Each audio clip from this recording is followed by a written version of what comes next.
Springbrook Stadium in Conway, South Carolina. This is Sun Belt Baseball. A top 25 midweek matchup in the Carolinas. Tonight presents an opportunity for a marquee win early in the season. It's time for number 12, Wake Forest, and number 16, Coastal Carolina. And welcome down on the field. He's Jack DeLongchamp. Sam Wiederhaft with you on ESPN+. Jack, Coastal coming off a series win right here last weekend over ECU. Wake Forest lost their first game of the year. They haven't lost since. 15 consecutive wins. Both teams coming in with some momentum. Yeah, for Coastal Carolina, from the Bruce Bowl Classic to NC State to a rival in ECU, it does not get any easier tonight for one of the toughest schedules in the country. For Wake Forest, tonight feels like their biggest test to date. Excited to see how two Carolina foes get ready for battle. And let's take a look at some players to watch for tonight's game. First, Wake Forest. Cade Lewis mashed against Coastal last year, and Jack, he's off to a tremendous start in 2026. Yeah, he must have seen the baseball well against Teal Nation. I mean, he was absolutely dialed in for Cade, the Butler transfer in his second year at Winston-Salem. It's been his ability to adapt and mature against the off-speed pitch. He is an incredible athlete. He can hammer a fastball. But now that he has started to hammer spin, this is a guy that absolutely is skyrocketing up draft boards. And nobody was more clutch last weekend for Coastal than Rex Watson. Jack, talk about what he did right here. Ice in his veins. Seriously, 0-2, 2 outs, backside walk-off granny. He couldn't have scripted. And then what did he do? He followed up with two more, one Saturday, one Sunday. He has provided some thump in the heart of this Coastal Carolina lineup that I don't want to say desperately needed it, but we're not going to say no to it either. That's right. A home run in 3 straight games for Rex Watson against East Carolina last weekend. But tonight, it's Coastal and Wake Forest on ESPN+, and it's coming your way next.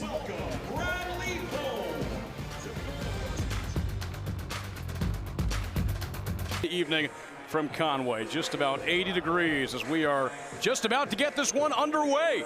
Take a look at the Wake Forest order. They come in 15-1, dropped their first game of the year, have not lost since 15 consecutive victories, and Jabbar Williams gets them going at the top of the order. Had a big weekend against Stanford to begin ACC play, 8 for 13 with a home run and a double in that series. Luke Costello in the middle as well, 5 for 11 last weekend with 3 home runs and 10 runs batted in.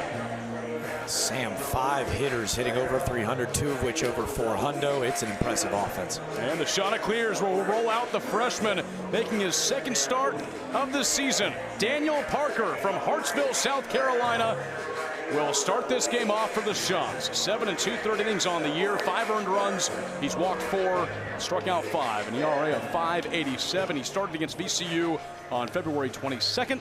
Went 3 innings, gave up 1 hit, a couple of earned runs, and what was a win for the Chanticleers, and a big task for Daniel Parker here tonight, Jack. Yeah, I think for Daniel Parker, how invaluable are these moments, right? Like, just a youngster getting the opportunity to start against, I don't want to say college baseball juggernaut, but a Carolina foe in a top 25 matchup for Daniel Parker. You know, it's a fastball that he throws a ton, something that will periodically break down throughout this matchup. He's throwing the heater close to 78% of the time right now. It's an electric fastball. Can he develop that off speed against one of the best offenses in the land? It's time to find out. Jabbar Williams digs in. The first pitch from Daniel Parker. Ball 1, and we are underway from Conway. Coastal comes in 9-6. Took down ECU 2 times out of the 3 games in the series last weekend. They won the first 2 on Friday and Saturday in thrilling fashion and dropped it on Sunday in what was a weather-shortened matchup in a 10-4 loss.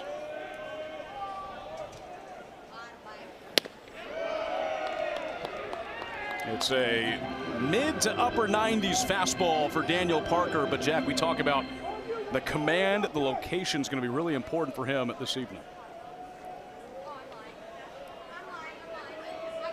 Here he comes 2-0.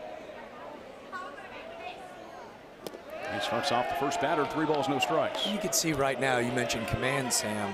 The heart rate's through the roof, right? Like, Teal Nation has shown up. This is an incredible crowd here at Springbrook Stadium. Right now, you'd like to see him just smoothly get back into that delivery. You see he's going from the stretch, trying to slow things down. Williams with an OPS over 1,000 to begin things in this new season. First pitch. There's the first strike from Parker. It's 3-1. See, it's just a little bit cleaner in the delivery, right? Like the hands and the lower half all kind of breaking at the same time and not trying to get too big. It's a really lively arm. Allow the fastball to play in the zone.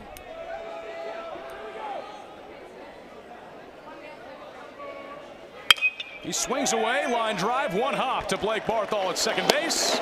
And Coastal gets the opening out in the first batter. I think, you know, when you see a young freshman already going from the stretch, he's clearly got reliever mentality. And I think, how do you turn that around, right? The fastball's good enough to get some of the best hitters in the country out, a la Javar Williams. Hey, big fastball, big exit velo. You got one of the best defenses in the country behind you. Let him play. And for more on Daniel Parker, we go to the third member of our crew, Haley Nitchie. Sam, I got to talk with our director of analytics, Matt Pepin, about what we can expect to see out of the freshman on the bump. And like you said, Jack, he's going to be throwing that fastball about 80% of the time. But they've been working on his off-speed pitches, his curveball, and his splitter to make him a three-pitch kind of guy so that he's harder to predict for batters. Well, he just retired what is probably the top hitter in this Wake Forest order in Cade Lewis. He bunts on the first offering, and Parker takes care of it. Great tidbit, Haley. Matt Pepin, obviously a trailblazer in the analytics world in college baseball. It's really fun to watch how not only are they super hands-on and catch play that Haley has kind of broken down with us throughout the season, but you know, from an analytics side as well, like they convey that message in such a cool way with these young arms. And man, to see it in action is really cool. So it's Dalton Wentz stepping in, a freshman All-American last year. Good start to his season, batting .375. Last time Parker pitched was on Saturday. He came in after Ross Norman started and went 8 innings. Parker closed it out. 1 clean frame, 1 hit allowed. Faced 3 batters to end it. Wentz with a bouncer down the first base line. Stopped by Thorndike. Parker covers in time. A 1-2-3, top of the first inning. Daniel Parker making it happen in the field. Hey, we see it. Kobe Thorndike going to his left, potentially taking away extra bases. And Dalton Wentz, this is over 100 miles per hour exit velo. Thorndike catches behind him, and from his bottom, keeps a 0 as Coastal will head to the bottom half.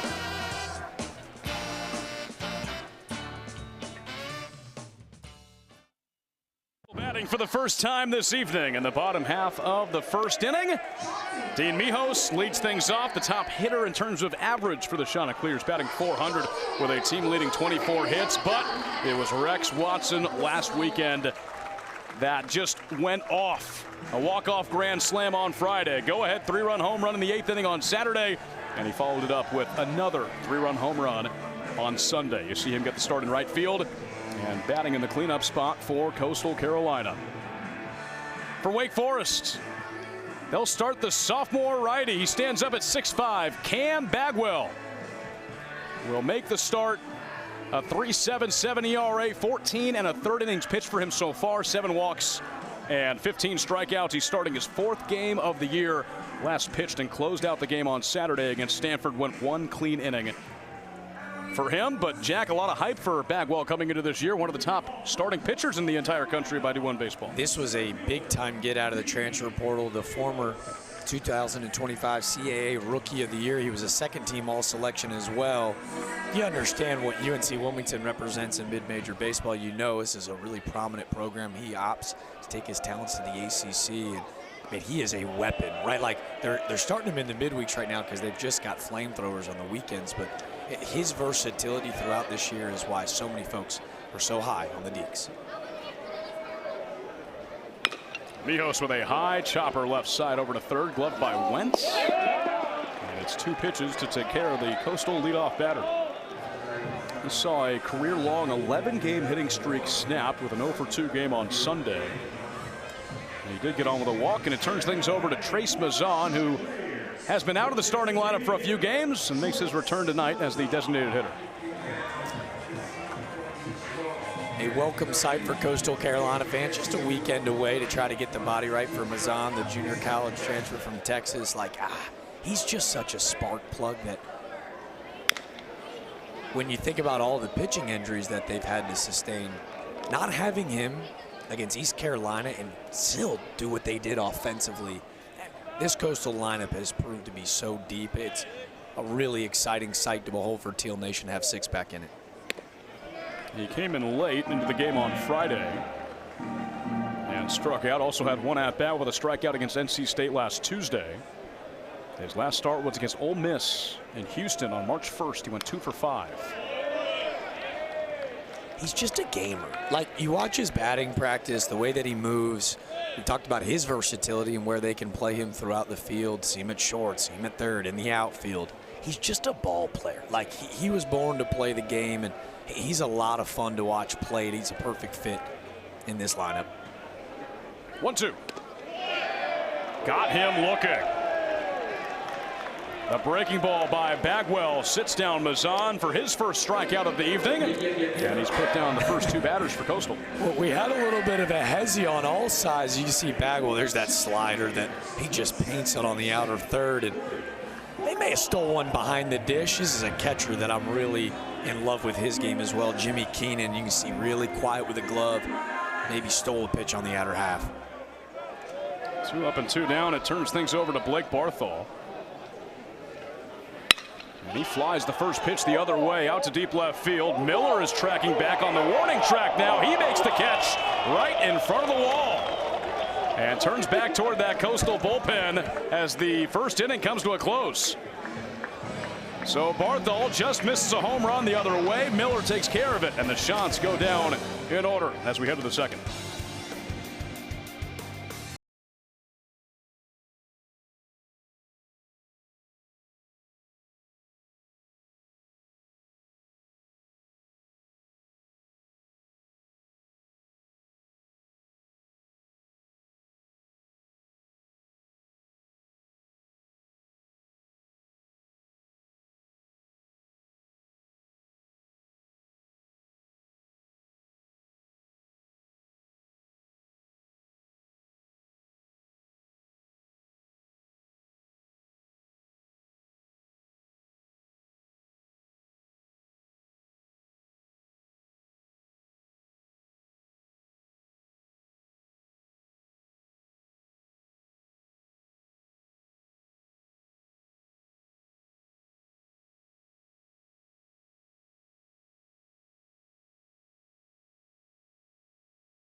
Midweek matchup on a great Tuesday evening just outside of Myrtle Beach. And we take a look at our series history. These two teams meeting for the 51st time. And Coastal leads the all-time series by just a few games. And Jack, you look at this series, at least the past few matchups, the last 5 games have been decided by 8 runs or more, and more times than not, one team or maybe both are going to score in double-digit runs. So there's certainly a lot of offense between these two teams, as history says. I think it'd be a blast to get these guys on a weekend series. Understand that there's just so many top-level RPI opponents in North and South Carolina that it feels like a perfect midweek setting. I know Wake Forest got down here last night, hanging out down by the beach, a practice day. But wouldn't it be great to see that their weekend horses get to face off against each other? I think it's indicative to those lopsided scores you mentioned, Sam. So here's Luke Costello. First one from Parker runs outside. Are things that matter for this game. First, for Wake Forest, attack early. They're outscoring opponents 44-10 in the first 2 innings. And keep that scoring consistent because this Coastal lineup is never out of a game. Parker misses on back-to-back fastballs, 2 balls, no strikes, and we heard Haley Nitchie talk about Parker and what they're trying to do with him for the Shants. Offensive firepower. They need those bats to wake up in this game because really on the mound it might be an all-hands-on-deck kind of game. Costello thinks about it on the high heater. 3 balls and no strikes. Love that tidbit, Sam. We call these one of 2 things, right? It's a bullpen catcher dinner day. All of these arms are going to have to go buy them, I don't know, maybe some McDonald's or something for their bullpen catchers because they're going to get their work in. Or Johnny Holstaff, right? Like, we're going to see everybody in that Coastal pen on pins and needles, and, you know, heading into their first week of conference play, they want to be able to save some of those maybe potential premier arms, but don't get it twisted. They need to walk away with a W here and continue to make a statement across the country. 3-1 pitch. Costello pops it up right side. Watson giving chase. Out of play. The longest outing for Parker was that 3-inning start against VCU on February 22nd. Darren Horn came in after him and threw 6 innings. His highest pitch count is 50. And he's got Costello on a full count. Coming off a 3-hit ball game with 5 runs batted in and 2 home runs. Saturday's double. Stanford watches that one all the way in. It just and a leadoff walk for Wake Forest. What'll be a storyline by the end of the night will sound like a broken record as Thorndike jabs at Costello, because we all know patience is a virtue. They're #2 in the country right now in walks. That seems unfathomable, that number. A isn't #1, but at this stage of the game, that these guys who are starting to revolutionize not only that pitching lab, but how they train offensively, it's paid off big dividends. Saying they've got one of the most elite pitching machines in the country that quite literally simulates ball out of tunnel, spin, shape, and direction. Right away, we've seen a very patient offense who walks a whole lot more than they strike out.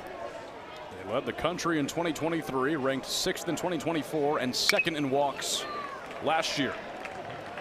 Matt Conti currently leads the Demon Deacons with 17 walks. That's 19th in the country coming into tonight. Conti's batting .298. 10 runs batted in on the season. Parker's 0-2. Conti just fouls it off and fouls it back to the screen. A sweep over Stanford for Wake Forest to begin ACC play.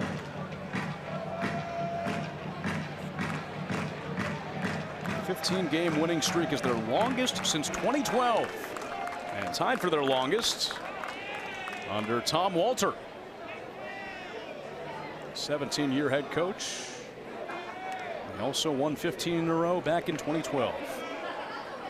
Outscoring teams by almost 100 during this winning streak, 153-61.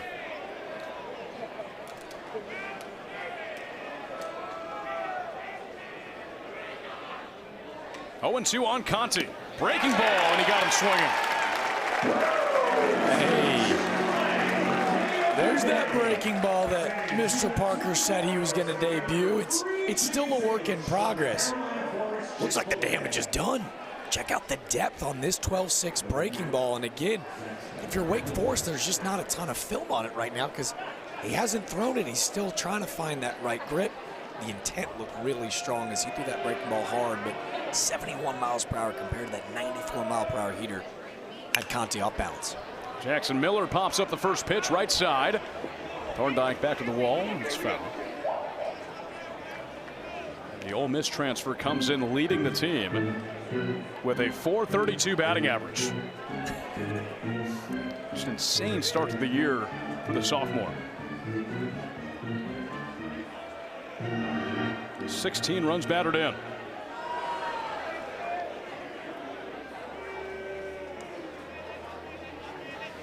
Oh, 1 pitch. And there's that curveball that Wake Forest just hasn't seen. And Jack, we talked about it earlier. Parker was at an 80% usage of that fastball and now mixing things up a lot more tonight. He just can't study for it, right? Like the book says, here comes fastball, and he's pulling the string on him right now. Tries it again. It's low and away for ball 1. They're playing a little cat and mouse. Like both these guys kind of grinning at each other a little bit, saying, all right, double up on me. I see that breaking ball down now. Got him looking. Parker drops it in on the inside part of the plate. And it's back-to-back strikeouts on a brand new curveball for the freshman. Hey, the diaper dandy. A little bit of a stare down too, man. Let me tell you. You think his second start doesn't mean something to him? Getting this opportunity on this stage in front of these fans? He's learning this pitch quite literally as the season is progressing. I think he's learning on the fly. Here's the catcher, Jimmy Keenan. 1 on, 2 outs, and he gets hit with the first pitch. The second freebie given up by Parker in this inning after the leadoff walk. And it's now 2 on with 2 out. And that can be, you know, just a common mistake of like he's got that breaking ball right now like figured out, and you know 80% fastball, and now all of a sudden he's feeling really confident, and that one he just almost tries to overthrow a little bit, slips right out the hand. Blake Schaff, number 8 hitter, comes in batting .270. 10 base hits, 6 runs batted in, a couple of doubles for him. As Wake Forest threatens in their half of the second inning. First pitch popped up foul. Kevin Schnall said on Sunday after the series finale against ECU that it was going to be an interesting discussion to see who was going to start on Tuesday night. They had not named a starter until right before this game. They go with Daniel Parker, confident about those new pitches that he's been working on. And he's picked up 2 strikeouts in this top of the second, now trying to go 2 clean innings.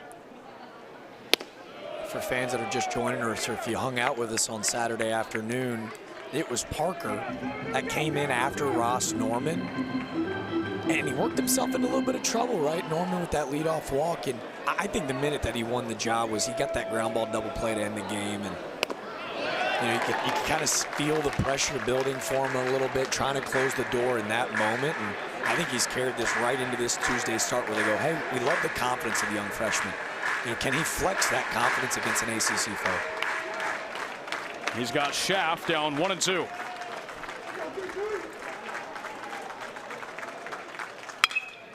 Flare to center field. Mijos is there. He'll make the catch. And Wake Forest strands 2 on. Daniel Parker out of the second inning. Nobody comes in. He strikes out a pair. Coastal back up when we come back.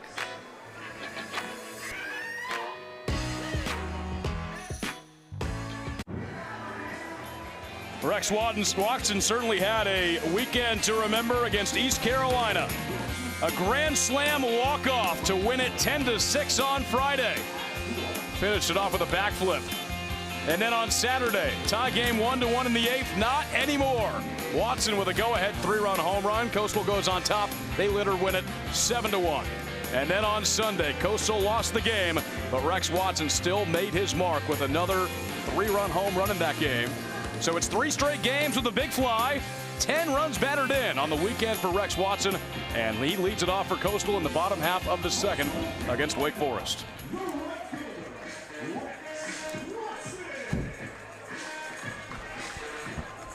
I'll tell you what, like, there are no cheapies in this swing. He gets his A+ swing off, but the whiff percentage is actually pretty low for what you would consider to be like your go-to power hitter. You know, right now the strikeout at 11 compared to just 3 walks, but like in at-bats and in counts, that 0-2 backside grand slam on Friday night, like he does a great job of fighting the stave-off pitches. And, you know, I think as the season progresses, especially when the scouting report comes out in conference play, like he's a tough matchup because he can hit the ball both ways so well. Slow curveball is in for a called strike 2. You know, Watson last Tuesday had NC State almost had a home run in that game. In a ball that since 2019 gets out of the ballpark 90% of the time. It was caught right before the wall. Runs in and hits him on 0-2. So an 0-2 pitch gets away from Bagwell. And Rex Watson will be a leadoff base runner for Coastal right in the back of the leg. You can see like kind of a bit of a bat flip 0-2 on the HBP. It's like the best feeling in the world when you got 94, 95 coming at you. You're down 0-2 in the blink of an eye. And 0-2 breaking ball that hits you is kind of like a butterfly kiss. You're like, yeah, that feels nice. That's a free 90 when I felt like I was on the verge of a punching. Yeah. So it'll turn things over to Colby Thorndike, who has raised that average immensely, batting .250. And Thorndike puts the first one high in the air to right field. Costello gives way. He'll be caught by Williams. Man, it was just a monster series for Colby Thorndike, and it just really feels like the swing is coming into itself. And this is the weirdest feeling as a hitter. Off the bat, you can see it gets a little bit in on the hands, but you're almost okay with this miss, Sam. Like, hey, the idea is to stay through the field. He just beats me by a hair. If you're Bagwell, you watch that miss against Thorndike, and you got to plan accordingly because that was a pretty confident swing from Big 11. Walker Mitchell has reached base safely in all 15 games this season. Comes in batting .245. On base percentage of .351. First pitch in for a strike. Had 3 hits on Friday night, couple of runs battered in against the Pirates, and was 0 for 5 in the next 2 games. 0-1 pitch, lined, foul. Over on the berm. Coastal student section filling up the grass on the berm. How about that view right there? Kevin Schnall said, hey, Teal Nation, I know spring break last week. He tried to make a play on that. Yeah, it was close.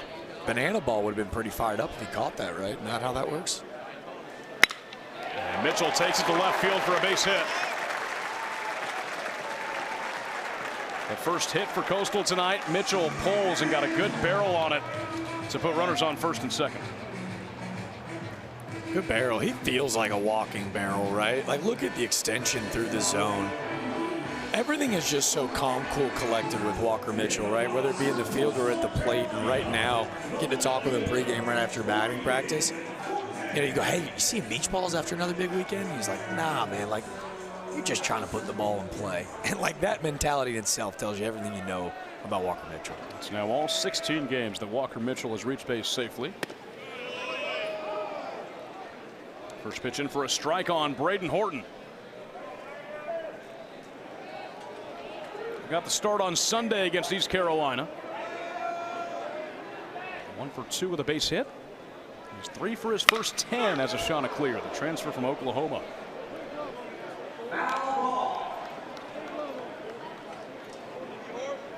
Coastal's been mixing up in the outfield. Jordan Taylor has been out the past few games. Legan Pato gets an off day today.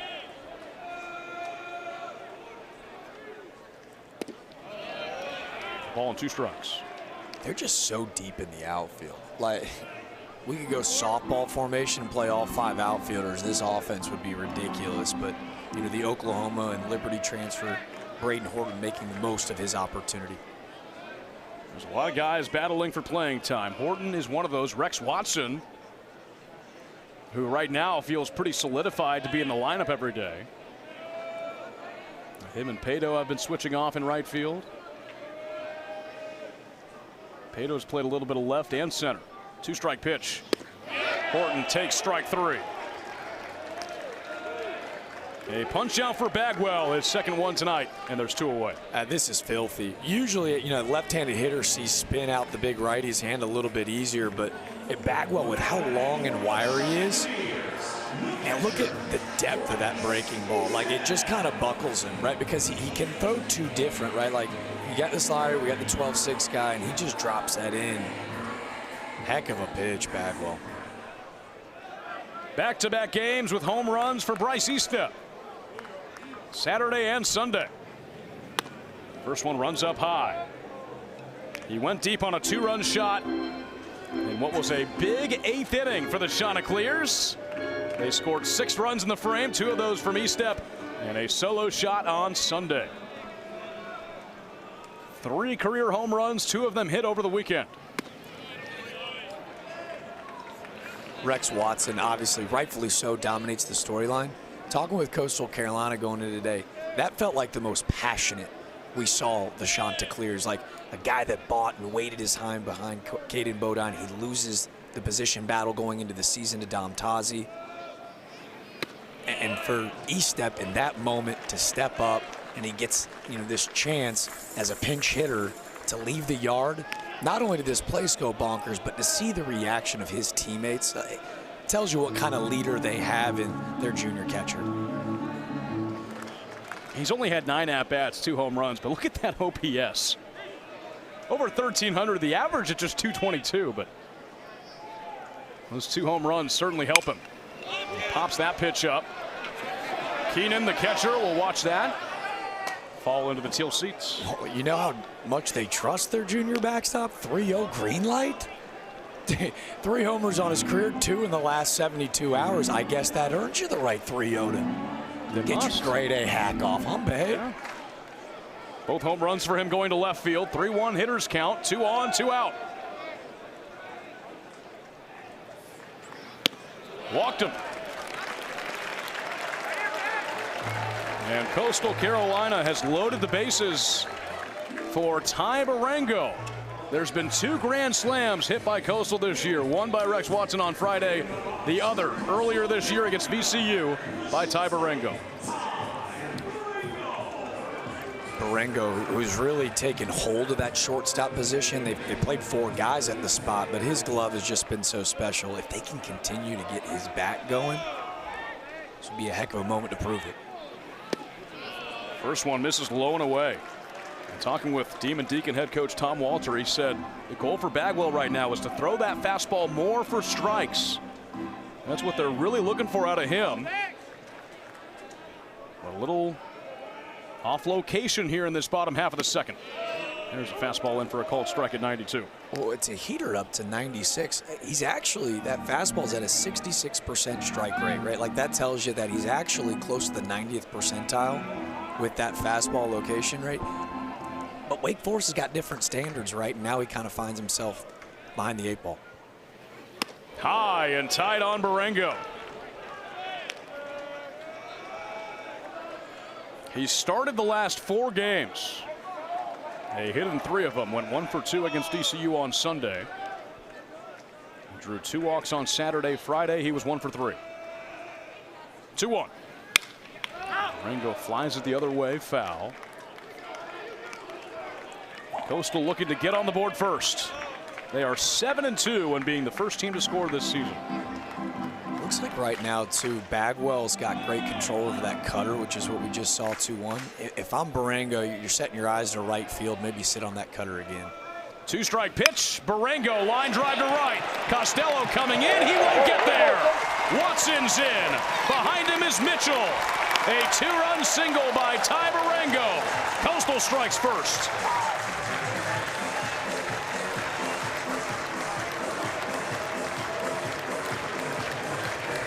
How about this reaction? A little cut fastball at 93 on the outside corner.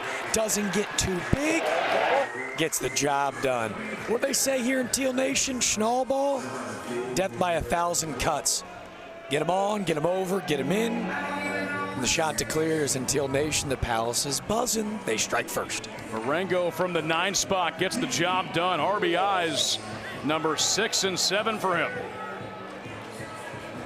Goes back to the top of the order, and Dean Mijos. Ground out to third, his first time up, off speed, misses for ball 1.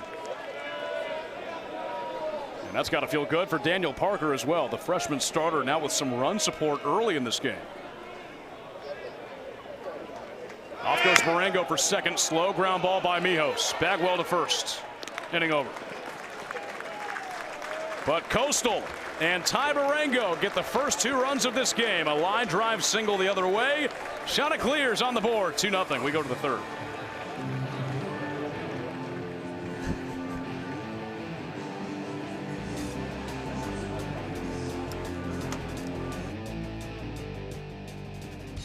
We're going to be playing this game with you all night long on ESPN+. Let's remember some guys. First for Coastal, and this is the most fitting. When I saw these 3 guys, I could not believe that they all played for Coastal. Brett Grandstrand, the nickname for the Myrtle Beach area, Grandstrand, Josh Conway, and Zach Beach. We got to see Zach Beach a few years ago play in Teal for Coastal. Just remember some guys. Drop the names.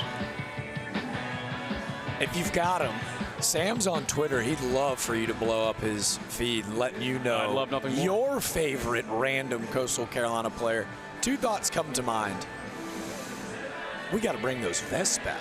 Those are fantastic nice. that we saw from Grandstrand. They look good. And then the second being, this is the greatest road trip bus game of all time.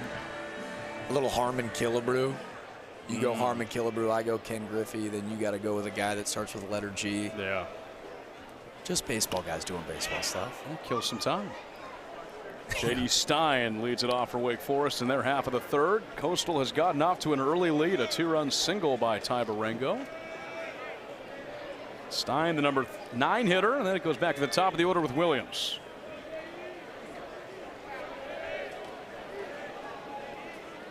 Next pitch by Parker. Runs in and gets a piece of Stein. He's on.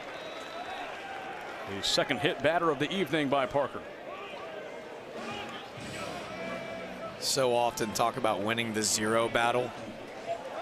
Throw up a crooked number, gotta go post a zero, get that offense back in the dugout. And for Parker, right, like he knows that. Just a freshman, that's a lifelong lesson in baseball.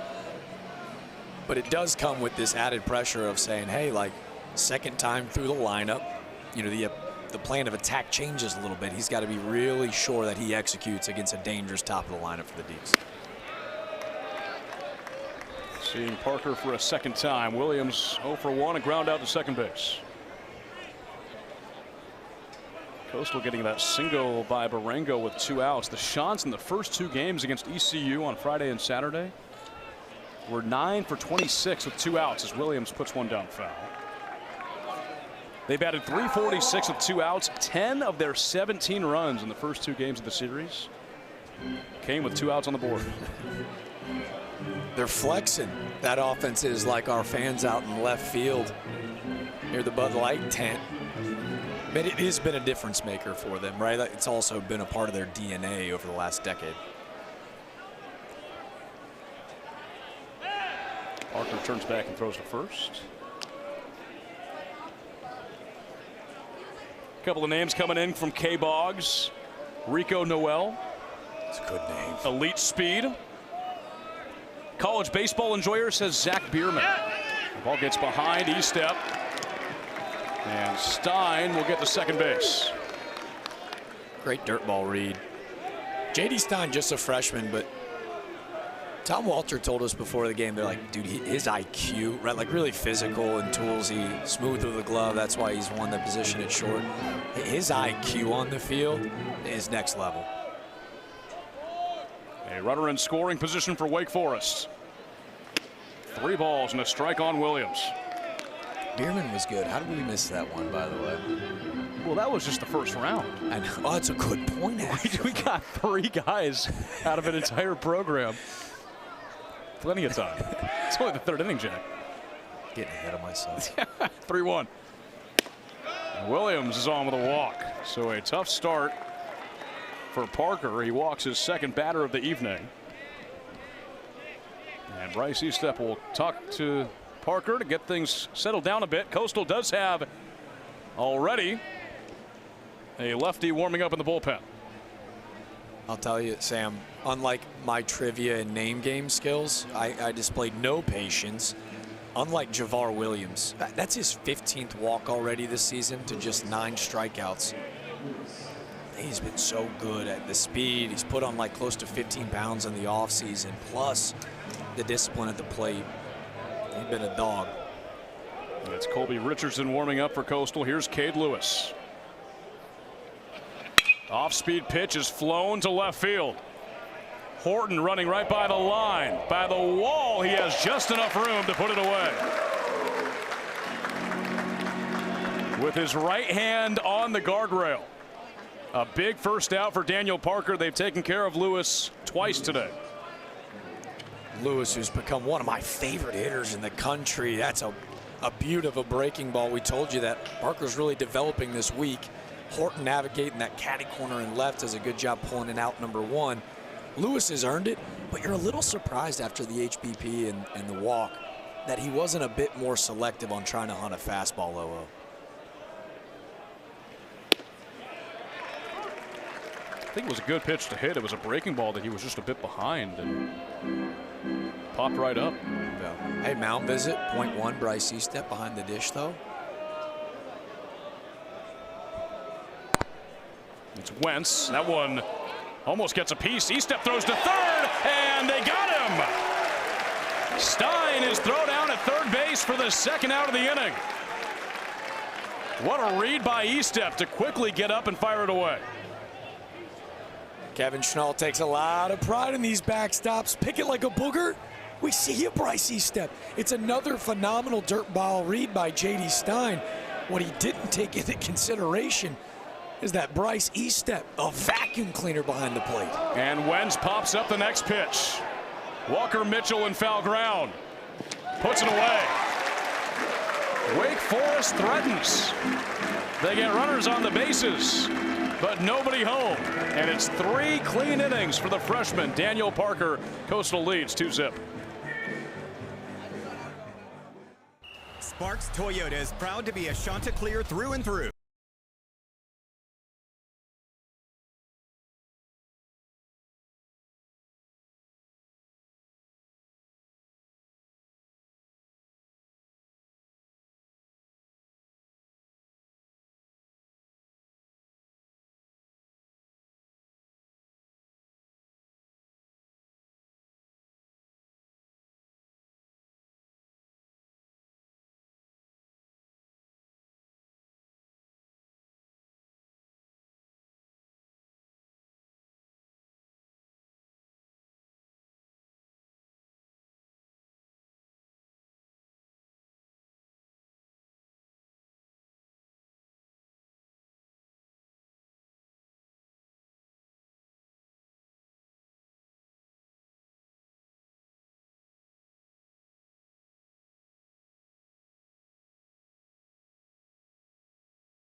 Teal Tuesday night.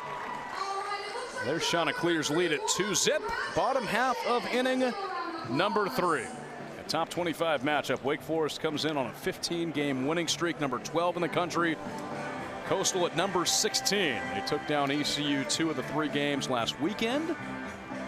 And an opportunity for both teams to grab a marquee win early in the season.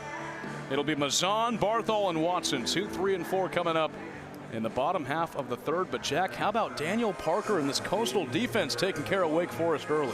First, second, nobody out. You blink your eyes and all of a sudden you're off the diamond. Phenomenal defensive play by Estep behind the plate to pick it on that short hop. And Daniel Parker finds a way to get him through 3. Mazan jumps on the first pitch, right back up the middle for a single.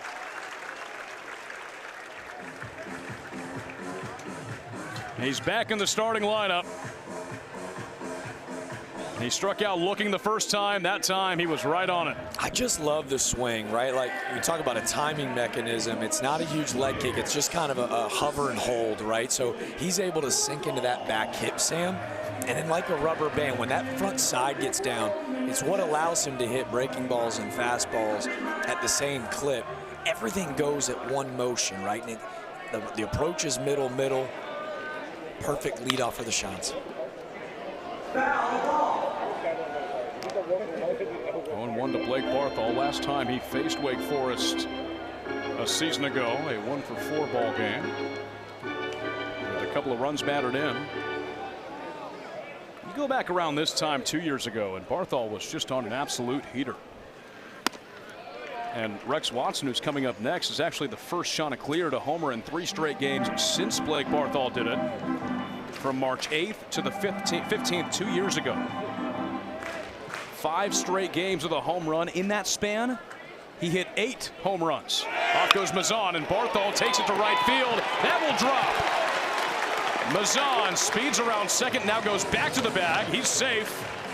And it's back-to-back singles for Coastal. Smart base running from Mazan. He almost gets picked off out in right field by a strong throw by Costello. But what else is there to say about Blake Barthol, right? Like, slow starter, but is anybody nervous or worried at all? We saw he nearly missed a backside homer in his first at-bat. Sometimes the game rewards you, right? You get the little bloop single after you nearly miss a homer. And his stoic mentality, I think, especially while they battle these injuries, has been huge from them for a leadership perspective. And watch out, because it's Rex Watson with 2 on. A pair of 3-run home runs over the weekend. A grand slam as well. That first pitch screamed foul up the first base line. He was hit by a pitch in the second inning. All 3 of Watson's hits last weekend went out of the yard. First Coastal player with a home run in 3 straight games since Barthol 2 years ago.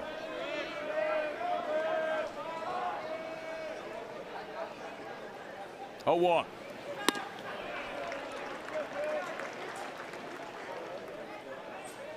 Just feels really good at the plate. The transfer from San Diego, as Coastal's been high on for a long time. Didn't play in the fall, had an injury. So it took a little bit for him to get going, but that bat has come alive.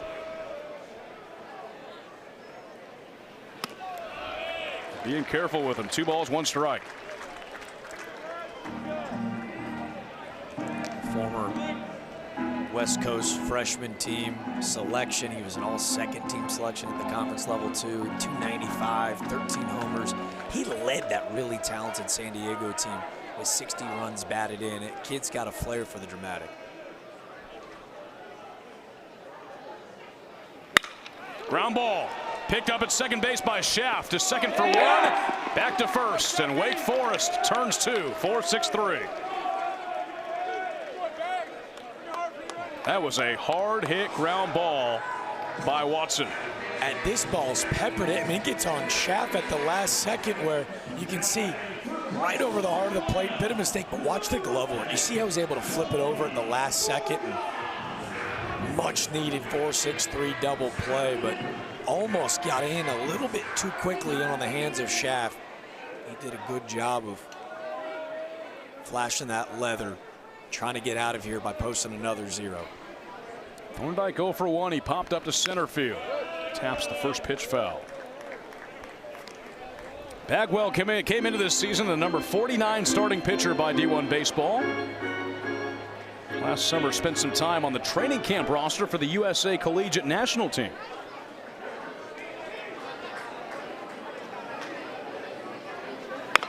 And Thorndike rolls that one over to second base. Schaff coming in. Inning over. So Coastal threatens, but Cam Bagwell gets out of it with no harm. A 0 in the bottom of the 3rd inning. Coastal still leads 2-zip. We head to the 4th in Conway. Bullpen in the top of the 4th inning. The lefty from Mullins, South Carolina, Colby Richardson. Second freshman to throw in this game. We'll start Coastal off in the top of the 4th inning. Richardson making his 6th appearance on the mound this season. A 6.57 ERA, 12 1/3 innings. With 9 earned runs, he's walked 7 and struck out 7. Daniel Parker finishes with 3 shutout frames. No hits, 2 walks, and 2 strikeouts. And Jack, you can't ask for much more out of the freshman to start this game. Doesn't allow any runs, and Coastal has the lead. I think you get him in and get him out, right? The idea was Johnny Hull's staff. Don't allow Wake Forest to get comfortable in this game, seeing one guy more than once. And that's why they turned it over to Colby Richardson, who is coming off of truly a heck of a maturation process on Friday night against East Carolina. 2 2/3, punched out 1, walked 2, but he was able to roll 2 big ground ball double plays in extra innings to keep them in that ball game. And these youngsters that are really growing into their own, and they're having to grow up a lot faster than probably this coaching staff anticipated. Colby Richardson, another guy that they are beyond excited about, not only for his future. He was supposed to just be the lefty-lefty specialist. Now he's turned into one of their dudes. Luke Costello leads it off. A walk his first time up. If you haven't watched Coastal all year, we'll fill you in. Coastal lost really their top 3 arms. Dominic Carbone, one of the best relievers in the country from last year, out for the season. And Cameron Fluke, the top starting pitcher in the entire country coming into this year, started his first game and now is out for a lengthy amount of time. Hayden Johnson, a top reliever in Coastal's bullpen a year ago, who was going to be in this weekend rotation, he's also out for an extended amount of time. As Costello watches outside. And Ryan Lynch, Coastal is hoping they get him back out of the bullpen this upcoming weekend against App State. So this is why they're having to fill these gaps, and why Luke Jones, who was a midweek starter last year, is now having to start on Friday nights. Richardson issues a 4-pitch walk on Costello to lead off the Demon Deacon half of the 4th inning. And for more on today's game, we go down to Haley Nitschke. A little bit more about the guy on the bump, Colby Richardson. He's from Mullen, South Carolina, about 30 minutes from campus, and he came to games growing up here all the time and said Coastal was always his dream school to play at ever since he stepped foot on campus. He says his strengths as a pitcher are that he has a quick arm, he hides the ball well, and that he likes to attack and compete in the zone. He says he likes to see if batters can hit my stuff. Missing the zone there. It's 5 straight balls for Richardson out of the bullpen on Matt Conti now, who struck out swinging his first time.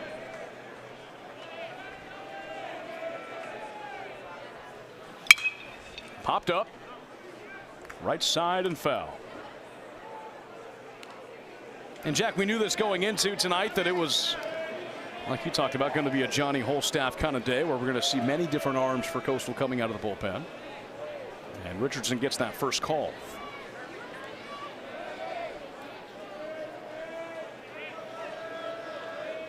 Ball and a strike on Conti. In there for a called strike 2. Yeah, that's another guy that's learning to throw a breaking ball. So many of these Coastal Carolina pitchers, adapt when they get on campus and become sinker slider guys. But he's such an incredible athlete, right? Football, basketball, baseball. Rumor has it that he actually loves pickleball the most. It is a growing trend. It might be the most popular sport in the country at this point. Conti pulls it to left field. He's got a base hit. Wake Forest puts runners on first and second once again. They threatened in the 3rd inning. And Coastal made some plays happen in the field to take care of the Demon Deacons, looking for their first run. He's becoming the everyday guy behind the dish, and rightfully so. We're talking up here about these Coastal arms, and Conti's going, boyos, we got the best offense in the country statistically right now, and he gets to first and lets that dugout know, hey, now we go. He's such a calming presence, but he got that stuff about him too. Like, he kind of talks his talk, and for a backstop, he's a real vocal leader, and I think that's why Matt Williams has come out, D1 Baseball's Assistant Coach of the Year in 2025, to slow the moment down. Like, we mentioned Richardson being a 3-sport athlete. He adapts, and his ability to listen, and like Matt Williams really talks about like the importance of like catch play before a game. He goes, Colby Richardson's one of our best catch players that we have, which sounds trivial, but our staff, really important. First one on Jackson Miller, runs outside. Wake Forest looking for back-to-back wins in Conway for the first time since 2007-2008. They won here last year 16-7 in a run rule victory, and then beat Coastal in Winston-Salem 16-5. That was also a run rule 8-inning win. It's been 3 straight wins for Wake Forest going back to 2024. Miller went down looking on Parker in the 2nd inning. 2-0. And Miller takes that to right field. Back-to-back base hits. Costello stops at 3rd base, and the bases are loaded with nobody out for Wake. It's just so effortless, right? Like, you see an offense so bought into the approach. He doesn't get too big. This is why this guy entered today hitting .432. The Ole Miss transfer, who watching him down hanging on the cage pregame, like 17-year associate head coach Bill Salento looked at me, he was like, everything he does is unorthodox, and it all works. It's easy to coach, right? He's just a gamer, and this time doesn't try to get too big and shoots that single the other way. Jimmy Keenan was hit by a pitch his first time. Waits on it. And bouncer foul by Keenan. Batting .279, 12 hits this year, 4 doubles, 1 home run, 14 runs batted in.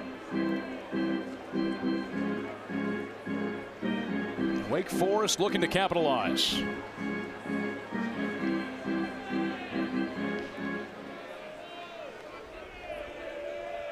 Oh, 1.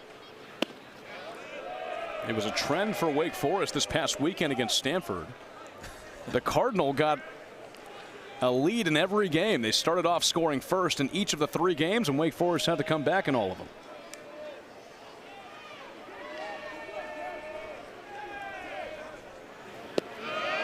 Two balls and a strike. See Richardson being really careful here. Jimmy Keenan, you talk about trying to get back into a ball game. He can do it with one swing. Like, this is elite power. The former St. John's Big East Catcher of the Year, first team selection back in 24. Just last year, he makes 38 starts for him, and felt like the power started to surge late in the season. Like, you can't teach this sheer size. Like, he shook my hand earlier in the game. I've never felt more emasculated. Like, his forearms are the size of my thighs. Like, this is very effortless power in the box. He swings 3-1, a fastball away by Richardson. Down to a full count. Nobody out in the inning.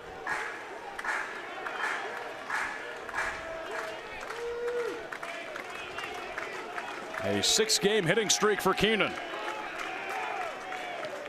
Payoff pitch. Keenan goes down looking.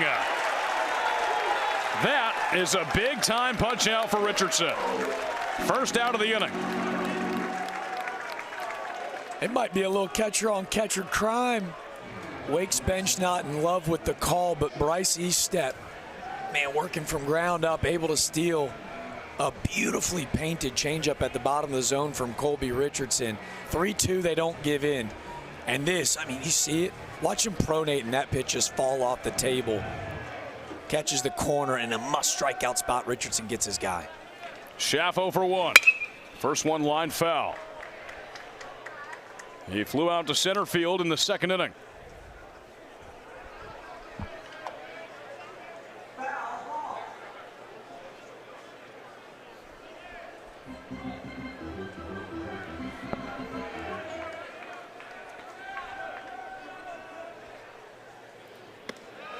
A breaking ball that just misses. Kevin Schnall saying that Colby Richardson right now in his freshman form reminds him of a freshman year. Dominic Carbone, who came in as the #2 reliever for this season, out for the year though. 1-1. And Schaff rolls it over to first base. Thorndike only play to first. He gets there in time. A run scores for the Demon Deacons. And it's 2-1. Costello comes in on the play, but Jack, if you're Coastal, you'll take that. It kind of feels like a win-win everywhere. The lefty-lefty splits this year for Richardson are off the chart, so Schaff is in a tough spot. He's trying to lift the baseball in the air. He rolls over. They cash in a run, but Thorndike unable to turn 2 due to a hustle, a hard hustle 90 down the line from Schaff. But again, bases loaded, nobody out. Wake is hunting for multiple runs here. This would be a huge win for Richardson if he could escape. Heater at 90, ball 1. Stein hit by a pitch in the 3rd. He was thrown out by Eastep trying to take third base later on in that inning. Runners on 2nd and 3rd, 2 outs in the inning. Eastep frames it for a called strike 1. Stein with 14 runs batted in this year.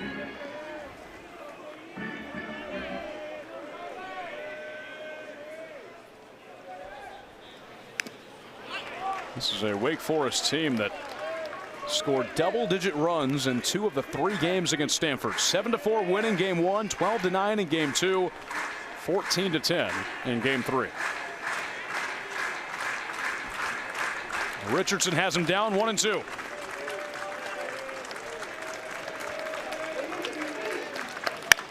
Ground ball, foul. Stein in the 2nd game of the doubleheader against Stanford on Saturday. 2 for 4, a couple of runs batted in.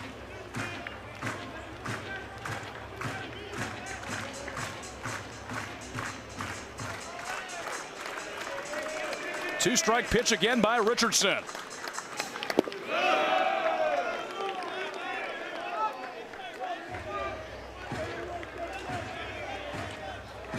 This inning started off with the first 3 batters getting on base with a walk and 2 singles. Next two batters have been retired with a run coming across. The 2-2 pitch. Struck him out. Colby Richardson gets in some trouble, but he works his way out of it. A couple of strikeouts in the top of the fourth. Wake Forest does score one, but Richardson avoids any more. He gets Stein swinging. Coastal holds that lead.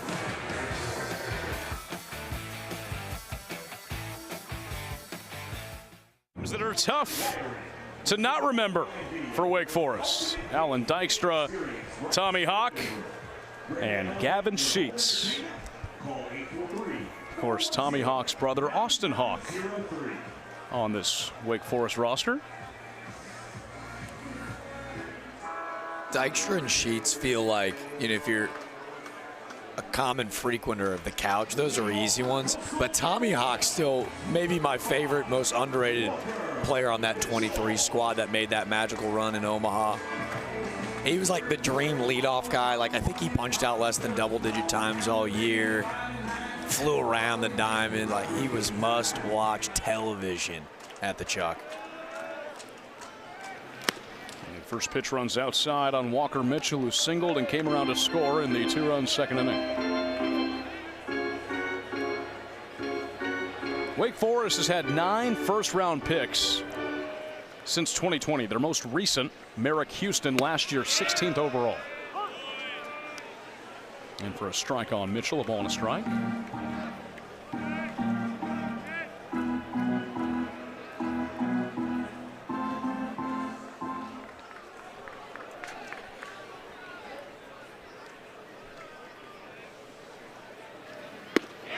That drops in for a called strike two by Bagwell. It's the mechanics, it's the demeanor. You can see why he received an invite to Team USA's camp last year. Bagwell. The stuff speaks for itself, right? Like, when you look at all the analytics and the spin rate, and I'll bore you to death and save you from the baseball analytic piece of it, but I think what he showed you as a freshman at UNC Wilmington last year was like the ability to throw a ton, right? Your best ability being availability, and his selflessness, right? Like, he knows that this weekend staff for Wake is super deep. Great. Start in the midweeks, coming into the pen, like. Ground ball, it's missed at third base by Wentz. Up the third base line and extra bases for Walker Mitchell. On a ball that looked to be pretty routine by Wentz at third base, it just skips under him, and Mitchell has extra bases to lead off the inning. Hey, routine, yes, I mean, we practice those. This is going to be a really difficult throw with Mitchell, who moves well out of the box. It's a danged if you do, danged if you don't. I like the aggressiveness, so instead of having to play it on that short hop and having to make a throw off the backside, Wentz opts to crash in hard. I'm not sure it ought to be scored, but I'll tell you, to me, that feels like a knock, and Wentz just getting beat on the short hop. Braden Horton 0 for 1 with a strikeout looking. Wentz came into this season as the 7th rated third baseman in the country by D1 Baseball.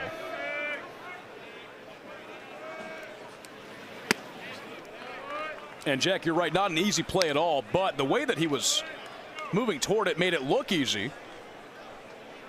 Because he's got such a big arm that, like, yes, I'm going to come charge this baseball, but he can throw off multiple different arm slots, so you're going to see a throw from probably underneath. And have we scored it yet? Are we hit air? What do you got for me? Yeah, they put an air up on the scoreboard. They did? So you know what's happening. As a career 231 hitter sitting next to you, Sam, everything looks like a hit to me. Yeah. I know a lot of pitchers hate that about me, but yeah, I'm standing up for you, Walker Mitchell. E5, first error of the ball game as Braden Horton pops that pitch foul. It's 2-2 on him.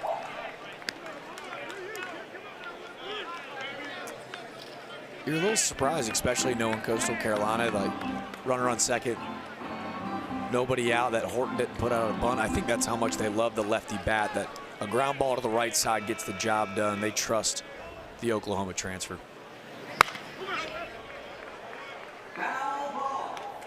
Ahead on the off-speed pitch. Going back to Cam Bagwell. You go back last year, his time at UNCW. threw a 7-inning perfect game against Campbell on March 23rd, so almost a year ago. 80 pitches, first perfect game for the Seahawks since 1968. And it was their first no-hitter since '95. So a big get for Wake Forest in the portal. And he's a guy that they want to have slide into that weekend rotation, but just looking to trim up some of the edges. 2-2. Horton with a ground ball up the first base line, just foul, says first base umpire Richard Riley.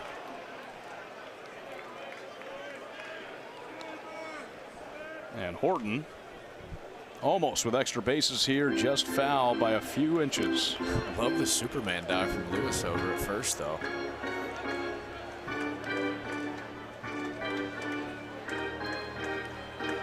New unis and Teal Nation. Teal Tuesday tops for Coastal. They debuted them a few weeks ago in the midweek against College of Charleston. That is their teal uniform for Teal Tuesday. I'm all in on the script. Yeah, it's nice. 2-2 pitch. Horton gets under it. High fly ball to right. Costello stumbled. He gets back up. And it'll be Costello making the last-minute catch. Schaff was drifting back. They almost collided, but he puts it away for the first out. My goodness, that was close. It's good talk, right? And especially with the cat in the box. Big, strong kid. You can see the timing is just a hair off. As that front foot will land, he dips the shoulder. Skies us in the right. They always teach you in the outfield first step back. They do not teach you often to first step back and slip, but Costello remains calm, cool, collected. Easy to laugh about it now. Not so much if he drops it. I do imagine that Coastal Carolina student section is probably whispering sweet words of encouragement to him out and right. And Costello's a guy that's gone through injuries his whole career, but started off a little bit later this year, had knee surgery, missed the first few games, came back, and has just been red hot at the plate. So is Bryce Estep. Home runs on Saturday and Sunday against ECU. He walked his first time up in this one. Swings it away and a breaking ball away. It's 1 ball, 1 strike.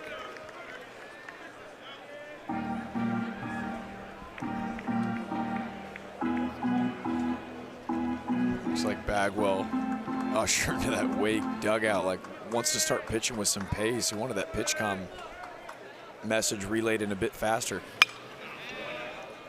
Poked foul. New pitching coach for the Demon Deacons, Eric Neeson. Takes things over on the pitching side in Winston-Salem. They've had a long tradition of pitching success.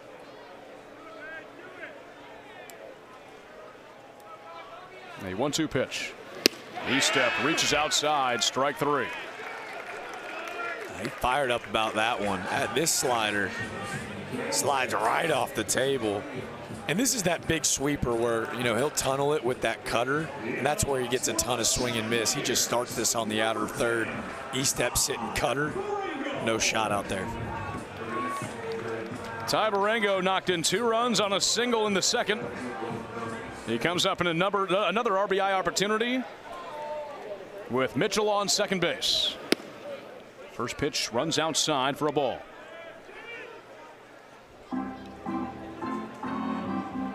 Tom Walter has said about Neeson that they're just using that pitch lab that they have in Winston-Salem. They're using it so well with Neeson's experience at the pro level. Well, it's cool too, right? Like, there's a lot of conversation in the college baseball world, no doubt, about Court Muscara and, like, you know, obviously he taking the job down the road at Duke as a head coach. So excited for him. But you bring in Eric Neeson, who is actually a standout player for the Demon Deacons. So he understands what it's like to put on this uniform and coming in with that big league experience with a heck of a run with the Houston Astros.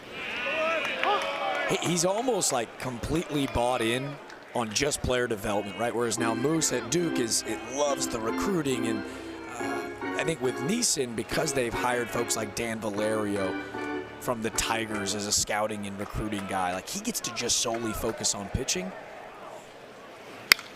it feels like, as a staff, the best is yet to come for this group. 2 balls, 2 strikes on Marengo. Tom Walter telling me pregame that he loves bringing his team here. He loves having the series because every time these two meet, it brings a super regional type environment. And he loves having his guys feel that in March and April. 2-2. Marengo ground ball. Over to short. Stein to first base in time.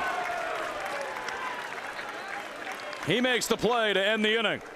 Coastal leaves Mitchell on second. We head to the 5th inning.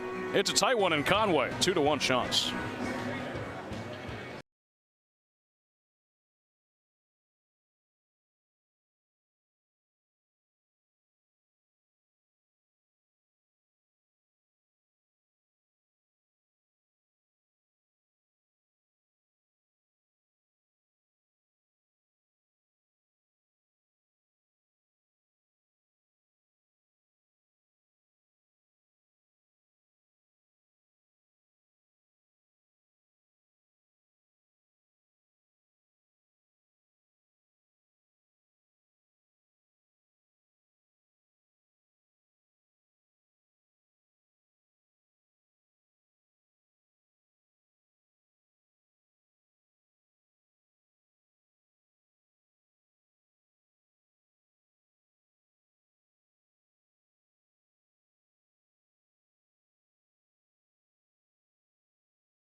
And Demon Deacons.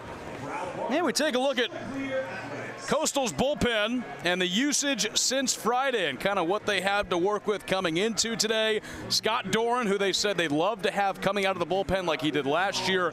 He had to start on Sunday and went 2 2/3. Case Bosch didn't throw too much on Sunday, but Coastal's hoping that he's available for potentially that weekend starter spot. So he might not be available for tonight's game. So Kevin Schnall has talked about it. He said, look, we got 11 available arms right now. 5 of them are freshmen. You guys do the math, but that's the situation that we're in.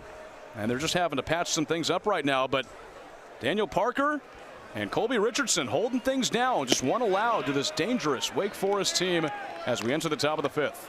How good is our Coastal Sports Network team? That's a graphic that you usually see at the big league level because it's frankly a big league conversation of how to navigate bullpen arms. And with just 11 available pieces with the new roster limitations in college baseball, it's a heck of a hill to climb. And I've really appreciated Coach Schnall's, I don't want to say vulnerability, but he's been really honest. And we're having to play read option on when we use our leverage guys. And that's a big league conversation. And the way that they have orchestrated this roster, they're going to be just fine because the valuable information and lessons that they're learning about these youngsters could be, a difference maker at the end of the year.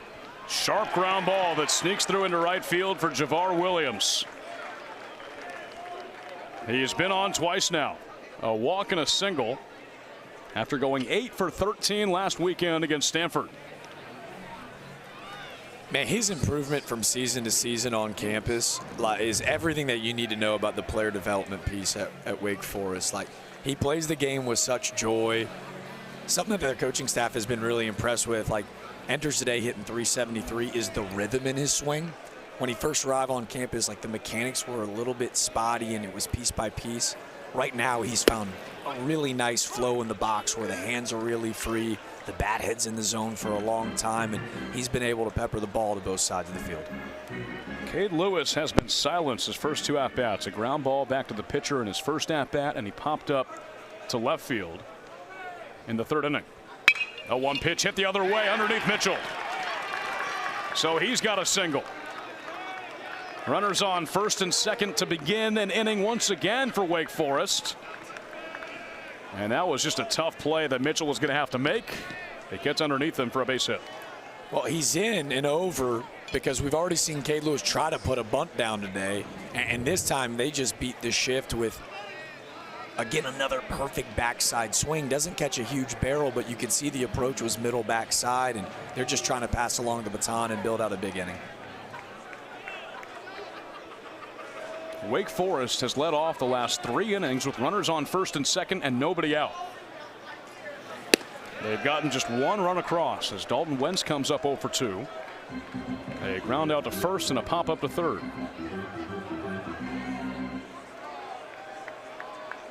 Wake so far tonight 1 for 6 with runners in scoring position.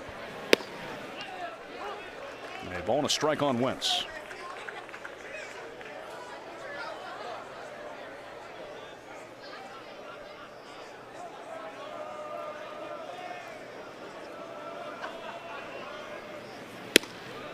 Fastball at 89 off the plate. This 15-game winning streak for Wake Forest, tied with Texas and Southern California for the longest in the country. That's hit hard. Line drive. Barthol. He's got 1. He's got 2.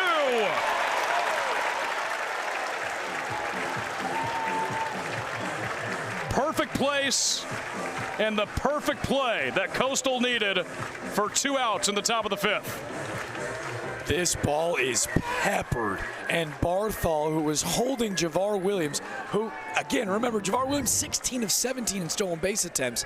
They keep him tight. He freezes and gets back to the bag on a perfect read. But that was tailor-made. That drove Barthol right back to the bag. And can Coastal do it again? Shades of the Auburn Super Regional Game 1, but Luke Costello gives this one a ride, and it's way out of here. On the first pitch of the at-bat, he gives Wake Forest a 3-2 lead.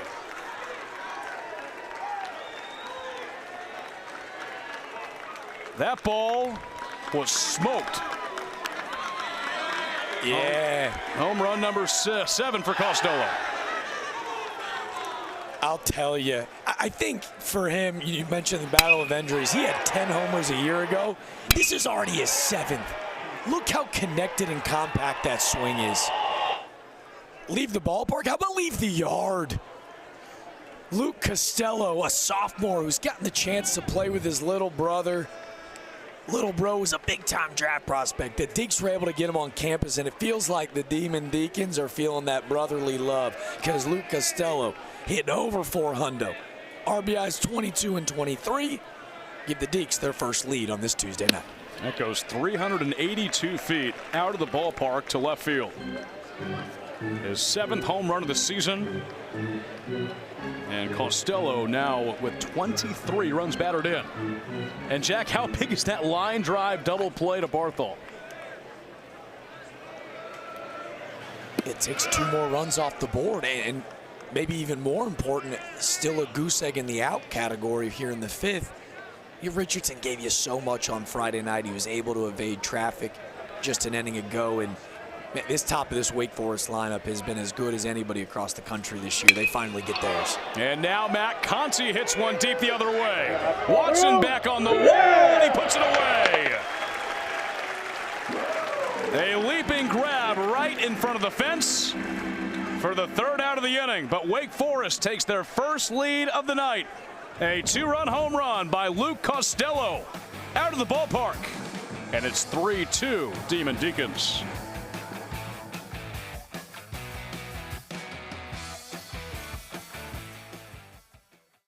Wake Forest has taken a 3-2 lead courtesy of Luke Costello, a 2-run home run. He's now homered in 3 straight games after a pair in the second game of the doubleheader on Saturday and one in the earlier game on Saturday. Hey, let's remember some more Coastal guys. Alaska Abney, that's one of the best names of all time, and one of those submarine pitchers. Brandon Powell, back in those vest jerseys that you love, Jack. We got to get those back. Scott Woodward. It's back at the old Pelicans ballpark when Coastal used to play some games there. Top of the order, due up for the shots. Mijos will lead things off. Coastal down by a run now. Mijos hitless, 0 for 2 with a couple of groundouts. Bagwell still on the bump for Wake Forest.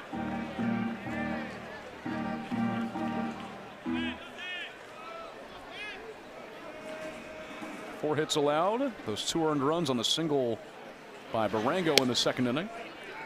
1 walk and 3 strikeouts. 1 ball, 1 strike. Coastal is the first ranked team that Wake Forest has played this year. Big hack by Mijos, 1-2 now. He lost down in Puerto Rico opening day to a Houston team that is I saw out in Frisco along with my D1 baseball squad at the Frisco Classic. That's a much better team than people are giving credit. Stein with a throw a little high, but Lewis comes down with it for the first out of the inning. Before that Stanford series, they took down App State in the midweek on Wednesday, March 4th, 9-8. Mountaineers put up a tough battle against Wake Forest. And that'll be who Coastal will meet for the Sun Belt opener next weekend.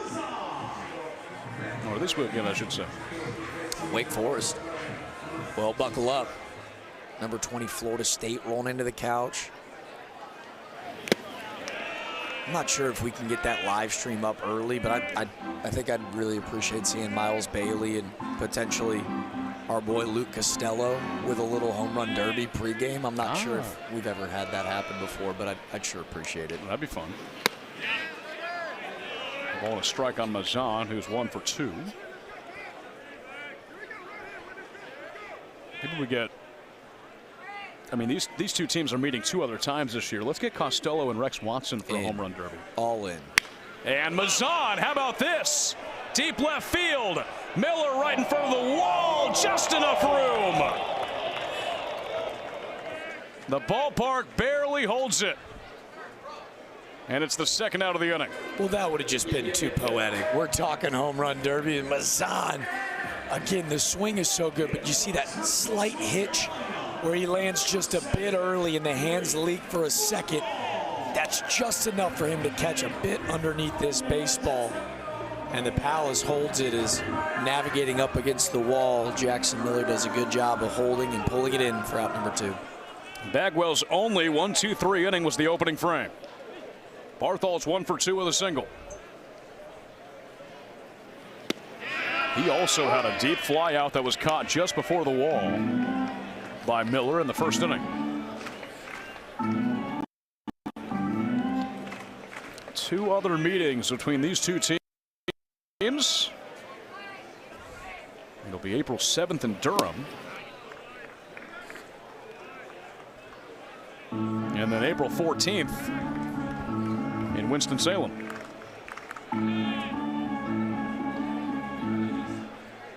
1-1. Barthol cracks it foul. He's down to a 2-strike count. Coastal against the ACC, 4-4 since the start of last year. Lost to NC State last Tuesday in a tight ball game, 6-4. They went 4-3 against the ACC last year, including a win over Louisville in Omaha. 2-strike pitch.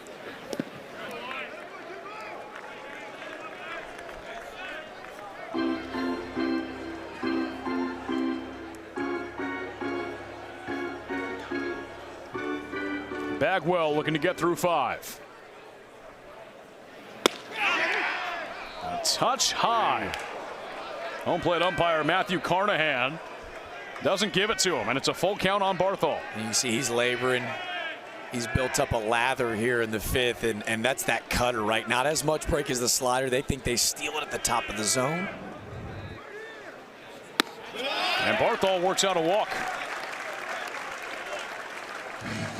So the inning will continue. A 2-out walk to Blake Barthol. Second time he's been on tonight. Just the second walk of the ball game for Bagwell. Comes really close with that pitch on 2-2, high and tight. And you can see he pitches with a ton of emotion. And I think he really wanted that one, as it is now very evident his day might be done, as he will not get to face the hottest hitter in this lineup.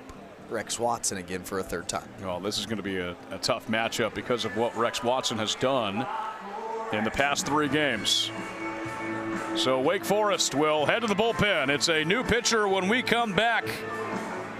Bottom 5, a runner on, and Rex Watson at the plate.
With an ERA of .375 in 12 innings of work this season.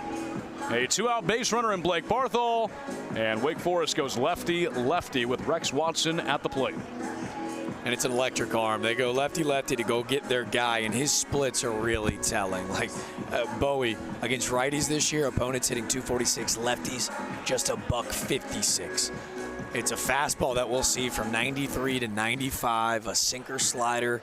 He's debuted a cutter a little bit. He really is priding himself in trying to be a 4-pitch guy, and it's an electric arm for just a sophomore, a class that they're ecstatic about.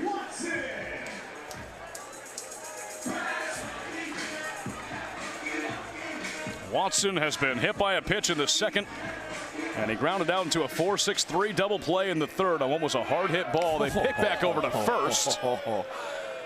A surprise right when Bowie comes in. I think it surprised Lewis too.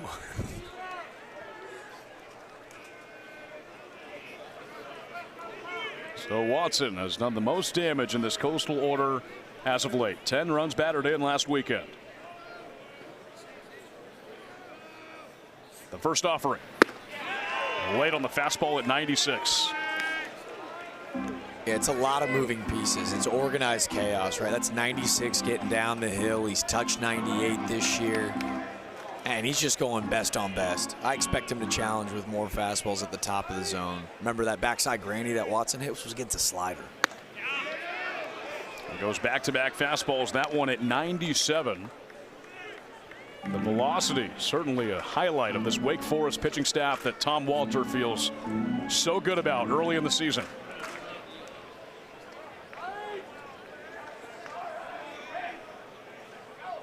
One and one. Rod Watson throws the bat. Fastball at 96 that blows him away.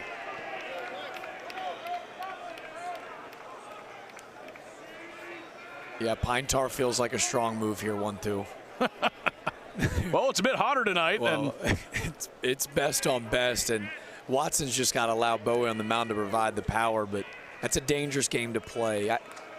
Again, when you see 96, 97 at the top of the zone, Watson seeing beach balls right now. But Reese Bowie, who in 18 appearances last year struck out 18, that number feels like it is going to skyrocket in his sophomore campaign. A crowd of over 5,100, the third largest regular season crowd in Coastal baseball history. Looking to come alive right now. Coastal down 3-2, and the 2-strike pitch is high and tight, but time is called. Looks like a balk on Bowie, and Barthol will move into scoring position. Yeah, it looks like first base umpire Richard Riley said he never came set, rolled right through it. And now defensively for Wake, yeah, it never comes set. You can see he just kind of rolls right through it as he breaks those hands at the bottom of the zone. Now 180 feet away. This is the shot way, right? A base hit could tie this ball game. The two-strike pitch on Watson. Swung on and missed. Strike three. Bowie comes out of the bullpen and puts down the hottest Coastal hitter on strikes. Shots leave a runner at second base. We go to the sixth inning. Wake Forest leads it 3-2 on Tuesday night.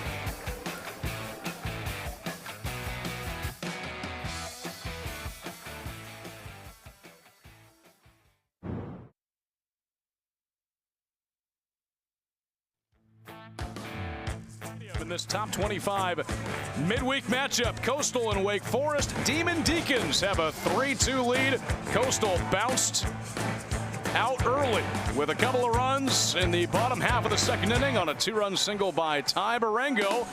Wake Forest has come back with 3 unanswered. 1 in the top of the 4th, 2 more on the home run by Luke Costello in the top of the 5th inning. And that's where we stand right now, 3-2, as Connor Kane comes in to take the ball for the Chants on the mound.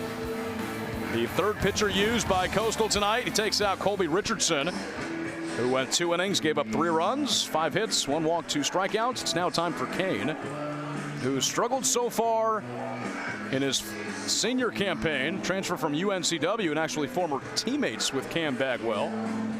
4 1/3 innings, 6 earned runs, 4 walks, and 6 strikeouts, a 12.46 ERA for Kane as he enters this 1-run ball game.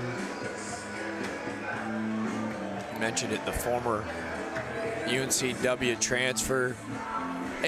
Having had the opportunity to watch Kane throughout his career, it's a really unique arm. Like, burst onto the scene as a freshman.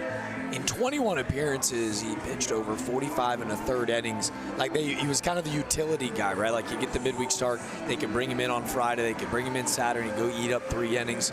It's a fastball, breaking ball, and an off-speed pitch. And right now, like, you'd like to see his confidence grow a little bit in a new uniform, but it's a guy with a ton of really deep quality innings. Has pitched in a regional, and right now for Connor Kane, like, go get out number 1. I think that's the biggest step when you kind of get off to a slow start, playing in front of a new crowd. It's a kid with great stuff, great young man, and a guy that Matt Williams told us, hey, we're not losing faith. Well, we know exactly what we have in Connor Kane. Wake Forest has started off the past 3 innings with runners on first and second. Miller tonight's 1 for 2, and he takes that pitch high and tight.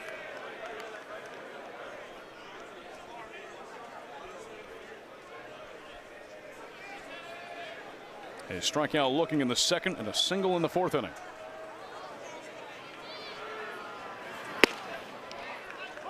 In for a strike. Kane last pitched on Tuesday. An inning and a 1/3 against NC State, where he gave up the deciding 2 runs in the bottom of the 8th inning. It was a 2-run home run by Chris McHugh.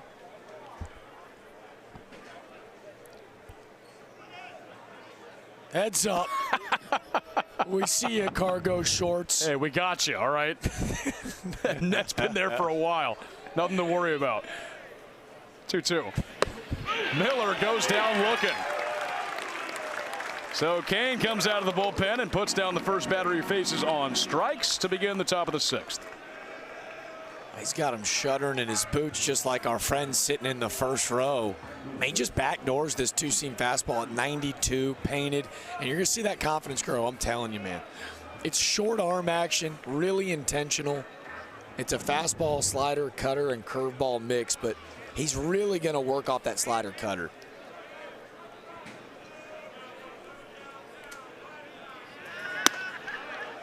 Fastball at 90 upstairs to Keenan, who's 0 for 1. Hit by a pitch in the second, struck out looking in the 4th inning. Both teams come in with momentum on their side. Coastal won the series against ECU last weekend, and a 15-game winning streak for Wake. Tied for the longest in the country.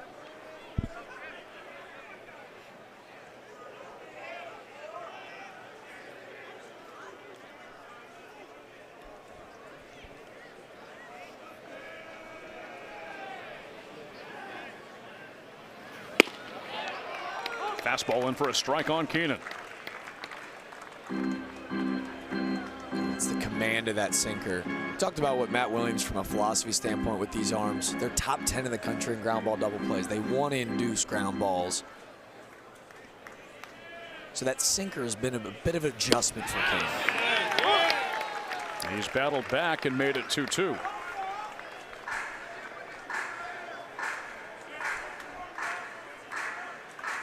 Keenan has a 6-game hitting streak on the line tonight.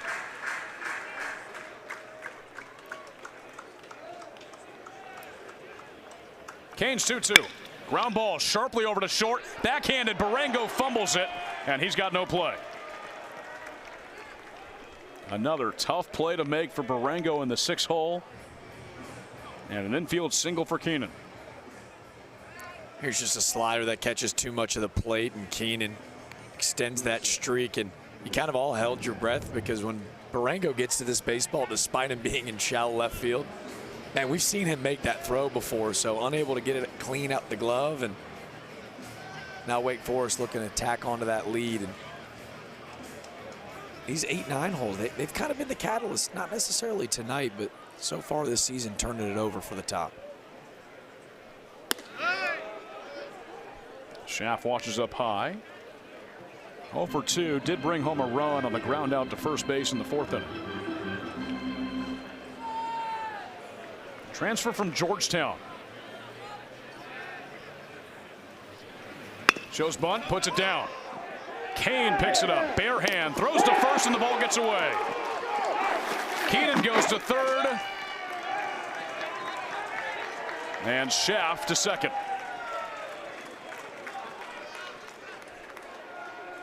Well, Schaff's able to deaden this baseball, so Kane's got to really come off the mound. Bare hand in that throw just leads Thorndike up the line. He's able to not hold on to it. Watch the end of the play, though. Blake Barthol saves a run here. The hustle for him to dive and keep that baseball out of the dugout. If Kane's able to work out the game, it's not a play that'll show up on the box score, but Blake Barthol, the savvy vet, the senior backing it up, could have potentially just saved a run. That is a heads-up play, because like you say, Jack, if that goes out of play, potentially a run coming in. That ball is popped up by Stein and out of play. Stein's 0 for 1, hit by a pitch and a strikeout. And that will be Coastal's first error of the contest. 2nd and 3rd for Stein. 14 runs batted in this season.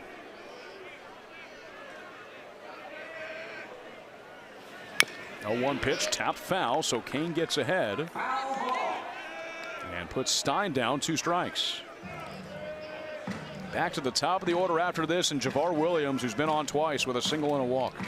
Coastal's infield playing back. They're actually going to bring them in here 0-2 to try to cut down on a runner at the plate.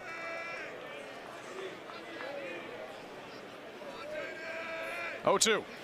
Stein lines it right to Mitchell. He's back to 3rd, not in time, but Coastal gets the 2nd out of the inning.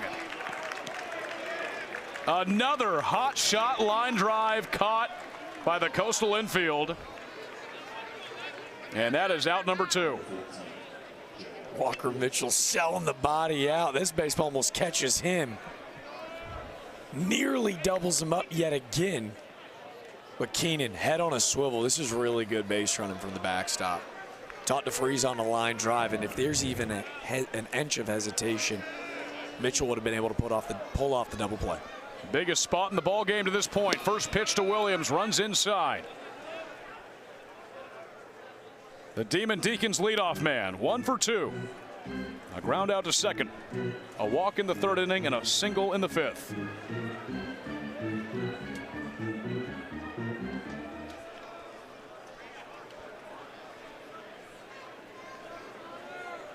1-0. And Williams with a chopper foul. 10 runs batted in on the season. 25 base hits, 4 doubles, 2 home runs.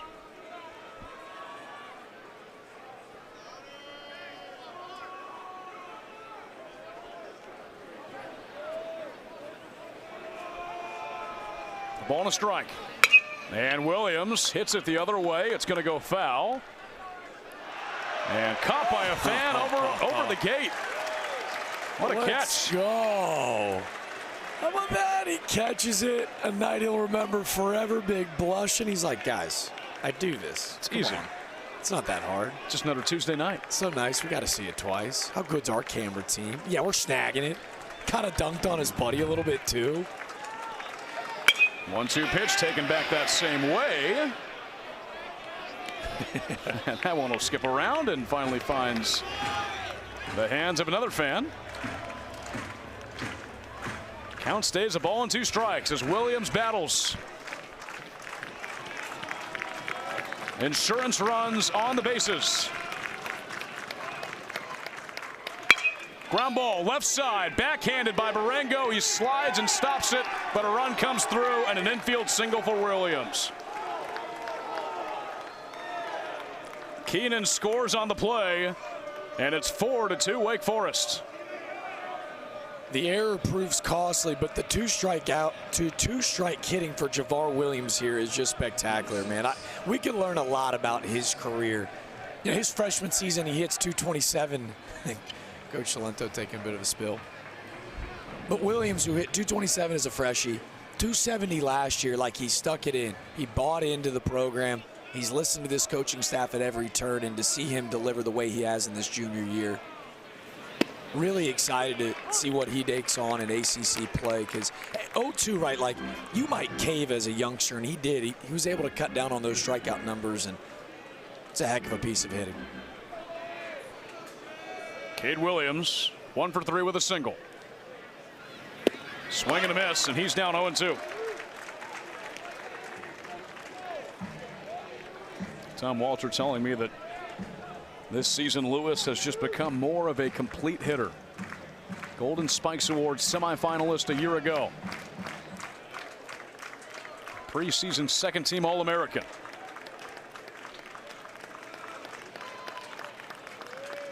Oh, 0-2. In the dirt, blocked by Estep. That will allow Williams to get to second. A base hit by Lewis could break this game open a bit. He's got 16 RBIs on the season. Was a bit shocked that they didn't send him. You don't want to take the bat out of the hands of Cade Lewis, but Javar Williams, who's 16 of 17 in stolen base attempts, is as close as a sure thing that you'll find across the country. You almost wonder now, like, how do you pitch Lewis in this spot with first base open? Another one blocked by Estep. Dalton Wentz is on deck, 0 for 3.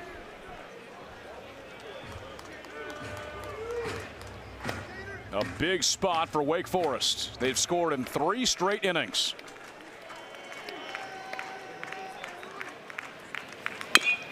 Slow ground ball to first base. Thorndike will end the inning.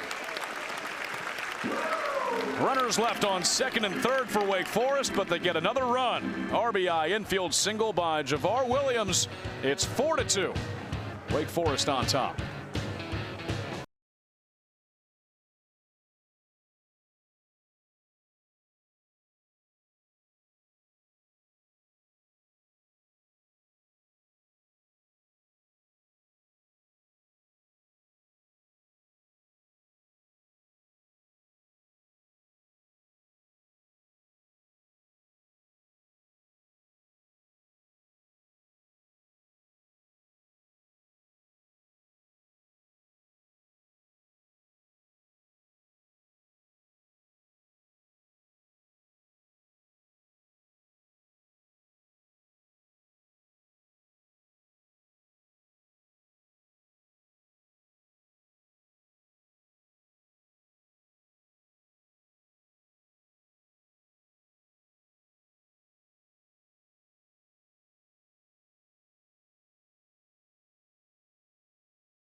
A woodpecker. I think he was a Fayetteville woodpecker. Now I'm flexing my minor league baseball. In the Carolina League, yeah. Flexing a little bit. I know you're our minor league guy, but we got to try to impress you sometimes. First round pick, 22nd overall by the Pirates in 2016. Played for the Pirates in 2020 and 2021. So I swung and a miss there because that wouldn't have been. No, Fayetteville is. I think it's Houston. Houston, yeah. It's the Astros. Well, Houston, we got a problem with this trio of sophomore arms. Here's Colby Thorndike 0 for 2. A pop up to center and a ground out to second base. 4-2, Wake Forest in front. We talked about consistent offense for the Demon Deacons before the game. They've scored in 3 straight innings. Coastal still within striking distance. The ball and a strike on Thorndike. Bowie, one of the aforementioned trio of sophomore arms I referred to you. They love that class they brought in a year ago. Top 5 in the country. Hit well. Left field and deep. Miller back on the track. Thorndike hits it out.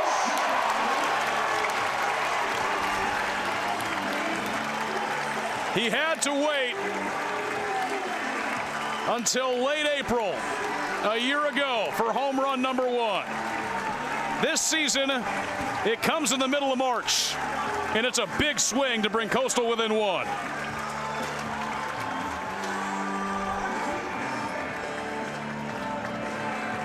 Backside, look at the hands stay stacked. They explode through the zone, and it looks like he's sitting all over this breaking ball. He deposits out to left field, and the war room, the CCU pitching staff, explodes up onto that fence to Selly. Colby Thorndike cuts the deficit to 1, and man, what a great story for Thorndike. Started his career at ECU, had a stellar weekend against the Pirates. The Brunswick Community College transfer into Coastal, became a fan favorite, not only here in Teal Nation, but in Omaha as well. And lost a ton of weight in the offseason. He fine-tuned the swing. He raised the hands a little bit. He feels so confident in the 26 season. That's a heck of a piece of hitting. I mean, we got 96 coming at you, lefty-lefty, and he goes the other way. Yeah, we see you, Colby Thorndike. That single by Mitchell came in the second inning, and he came home to score on the 2-run base hit by Barengo. Coastal has life once again. A ball and a strike to Walker Mitchell. You talk about Thorndike's weekend against ECU. Those first 2 games, he had 5 hits. He was 5 for 6. 2 for 2 on Friday night, 3 for 4 on Saturday. And they weren't the hardest hit baseballs, but still to be able to have those hits go through after a slower start. But we talked about it last weekend about the expected batting average of Colby Thorndike and how, look, he's been hitting the ball hard. They just have been right at people. Yeah, it takes a veteran to be able to withstand the struggles of an early season, knowing that your ABs are actually better than the numbers say. Per 643 charts, this idea that he was actually hitting a .172, but based off of some of his TrackMan analytics, ball off bat, how hard he was hitting the baseball, how often he was hitting the baseball, he was supposed to be hitting .293. Well, he got some bloopers and a bunt single mixed in over the weekend, and it takes a veteran bat to just continue to trust the process. 3-1 count, and Walker Mitchell cashes in. His second base hit of the night. A line drive to the opposite field. And here in the bottom of the 6th, Coastal has the tying run aboard. Well, it feels fitting to talk about quality at-bats because it feels like that's what Walker Mitchell has made a living off of here at Coastal Carolina. I could watch him swing the bat all day long. You watch him show up at the yard and go about his work, it's all very meticulous. His BP rounds are really smooth. Everything is middle backside. He never tries to get too big and leave the yard and flex all over everybody. And that's why in-game he is as prepared as any. He's also got 3 stolen bases on the year as Braden Horton tries to bunt him over. 1 ball and no strikes. Horton so far tonight, a strikeout looking and a pop-up to right field. Horton's second start in a Coastal uniform.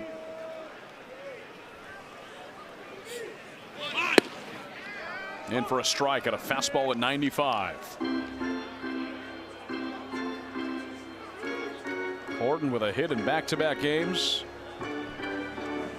Got a single on Friday against ECU and a 1-for-2 ball game on Sunday. Back over to first. And for Colby Thorndike, his first home run since he had that big 2-home run game in the first game against ECU in the Conway Regional last year. One of those being a grand slam in the 7th. Horton puts it down in the air on the line and picked up foul. A bit of a scary moment for Coastal. They had that from Blagan Pato. I believe it was Sunday's game against ECU, or Saturday I think it was. He bunted it right up in the air and it was caught, but Coastal for the most part has been on it with their bunting this year. One of my favorite factoids ever. 2016 Coastal Carolina wins the national championship. They lead the country in homers. They also lead the country in sack bunts. Yeah. 1-2 pitch just inside by Bowie.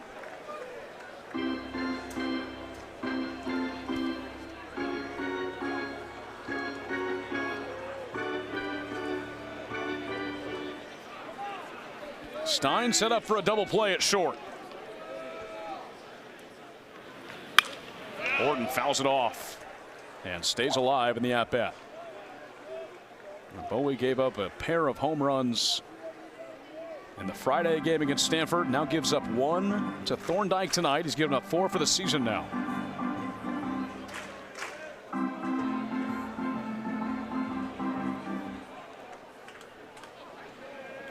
Back to first, checking on Mitchell. He's got an active move over at first. 3 for 3 on stolen bases. Coastal as a team, 23 for 27 so far this year.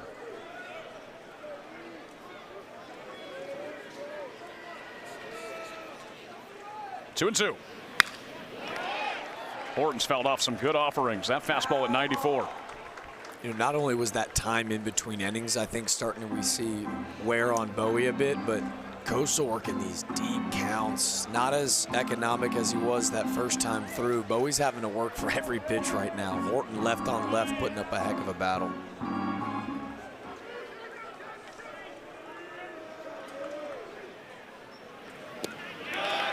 He works it to a full count.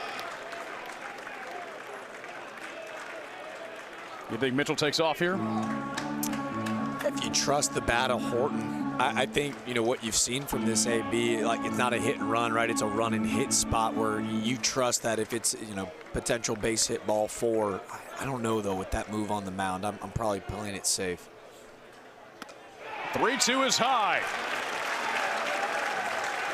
Coastal has 2 runners on in the teal half of the 6th. What an at-bat there by Braden Horton. Fouls off some great offerings. And now Tom Walter comes out, and the night will be done for Reese Bowie.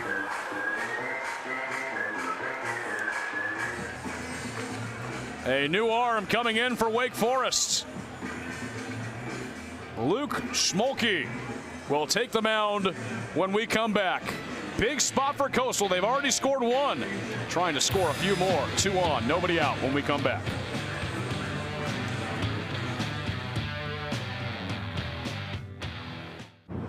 The senior righty from Mooresville, North Carolina, Luke Schmolke, will take the mound for Wake Forest. So far this year, he's gone 4 2/3 innings, a 1.93 ERA. Just 1 earned run in that time. He's walked 1 and struck out 6. Last pitched in the first game of Saturday's doubleheader against Stanford. 1 frame there. He allowed 1 run, a couple of hits, a walk, and he struck out 3. And he'll be making his 6th appearance of the year. And Jack, it's a tight spot. The back of the order that's been productive for Coastal so far tonight. Coming up with 2 on and nobody out, it'll be Bryce Eastep, the first batter to face Schmolke. Right. The Coastal way tells you, you know, it's a bunt all day long, right? First, second, nobody out, move the runners, get the job in for a guy on deck. Ty Barango's already got a 2-run single, but they're going to have their handfuls. I really like Luke Schmolke's stuff. It's a fastball, curveball, changeup mix. It's right over the top. But that breaking ball, incredible induced vertical break. All that means is just a fancy way to say it's nasty, man. It's wipeout stuff, but he's going to have it dialed in right away. Wake Forest is going to bring their corner infielders in because you got to imagine, right, understanding who Coastal is, this is a go-to bunt spot. Estep shows it outside on a first pitch fastball away. Estep has walked. He's also struck out.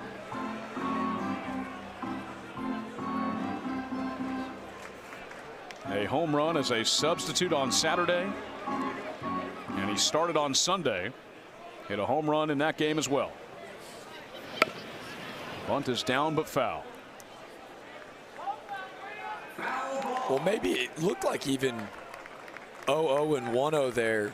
Estep in the back of the box, and he's almost showing bunt for a hit by flashing late. Let's see if 1-1, he scoots up in that box. He turns early. He's letting Wake know, hey, this is what we're doing. Still in that back of the box, but Coastal might sell out to try to get the lead runner at third. Sails up high. Estep trying to set things up for Ty Barango, who had a 2 RBI single in the second inning to put Coastal in front first. Wake Forest a run in the fourth, 2 in the fifth, 1 in the sixth. Coastal's gotten 1 run home here on the Thorndike home run in the sixth inning. A 3-1 count on Bryce Estep.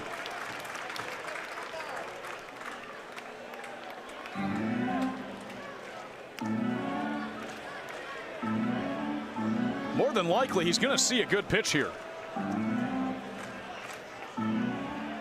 If you're Wake Forest, you're hoping so, right? Like, yeah, at this point, 3-1, like, you want him to bunt. Like, we need that first out.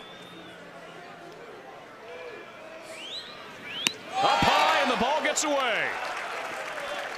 Back-to-back walks, and Coastal has them loaded. Estep showed bunt.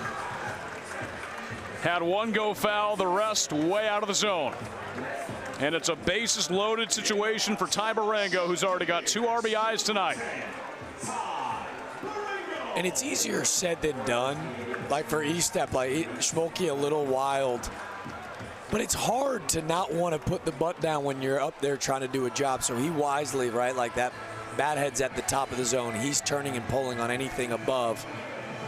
And now Coastal with no outs threaten to take that lead right back. I think that's why we see first-year pitching coach Eric Neeson right back up there to discuss maybe some mechanical issues he saw with Schmolke, as it looked like he was pulling off really hard to that left side, missing in that left-handed batter's box. That's Troy Dressler warming up to a shower of comments from the Coastal faithful. I bet they're saying nothing but lovely things. I would bet so too, Jack. That's what they're known for over there. Kindness. Kindness.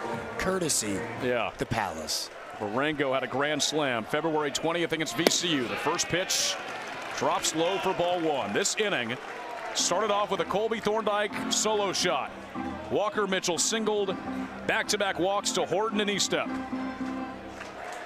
Coastal looking to take the lead back.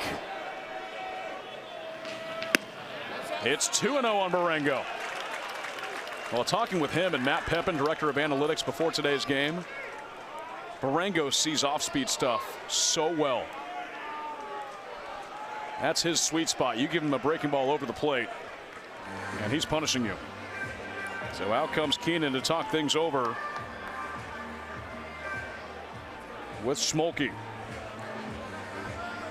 And right now it's just starting to build, right? Over 5,000 in the building tonight. That guy right there, Kevin Schnall, asked Teal Nation. Hey, I know we're coming off spring break. All of our students are probably coming off a killer hydration station. They're in midseason form. Get to the ballpark on a Tuesday and root on your shots. And these fans have come out in waves. This is, for me, saying that I don't know if I've ever seen the Burn this packed. It feels like a regional environment. The 2-0 pitch.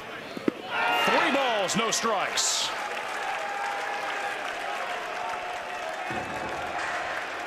In his career, Ty Barango is 5 for 7 with the bases loaded, including tonight,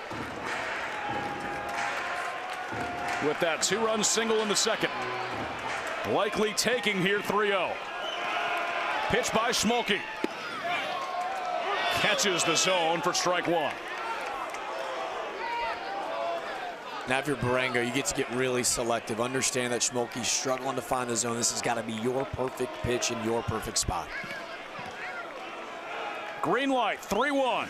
Barengo fouls it away. So Schmolke has worked it back to a full count. I love it. 3-1, had it ready, fouls it off to the right side. Now 3-2, got to fight, got to win a battle. And if you're Schmolke, maybe it's another fastball at the top of the zone. Try to beat him best on best. Low, and he walks him. Coastal has tied it. 3 straight walks.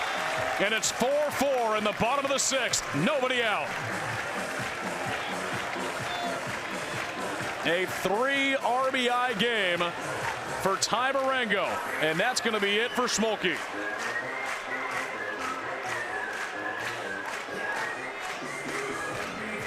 Just no question about it. It goes in the dirt for an easy ball 4. And Wake Forest will go back to their bullpen. We are back to where we started. A tie game, 4-4, nobody out. Coastal looking to take the lead when we come back. Troy Dressler now takes things over, and he's been used a ton out of the bullpen for the Demon Deacons this season. 13 innings on this season, a 3.46 ERA.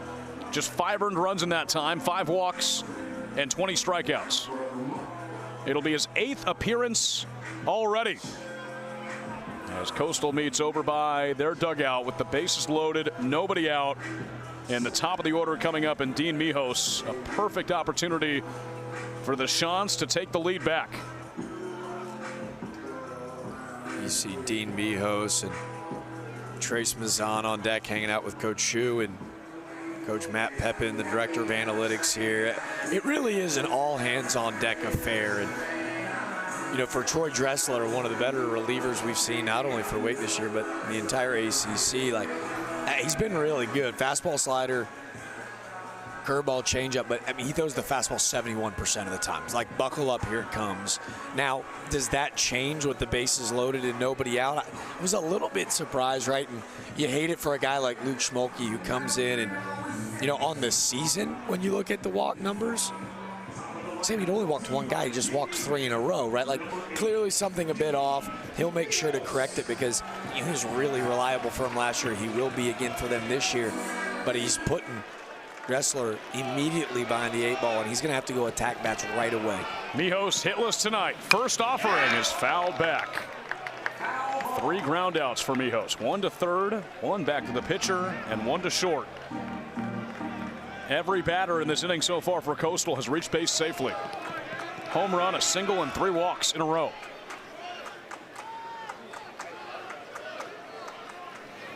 And Mijos goes the other way for a base hit. That'll score Horton. Estep held at third. Coastal's back in front. Well, I said he was 71% of the time he throws the fastball. Mijos gets 2 breaking balls. He fouls the first off, and on the second, he finds just enough barrel to pepper it the other way. How impressive has Dean Mijos been at the top of this lineup? Hitting over 400. Double-digit RBIs, man. His plate coverage in his senior year. What a beast number 8 has been for the Shants. 12 RBIs for Mijos in this campaign. Had an 11-game hitting streak snapped on Sunday, but he's back to it tonight. And it's Trace Mazan who hit a deep fly out to left field that was caught just before the wall by Miller. He's now up with a train of Shants on the bases. This inning's already had 3 hits and 3 walks. Mazan did have a single in the third. 5-4. Coastal leads bottom 6.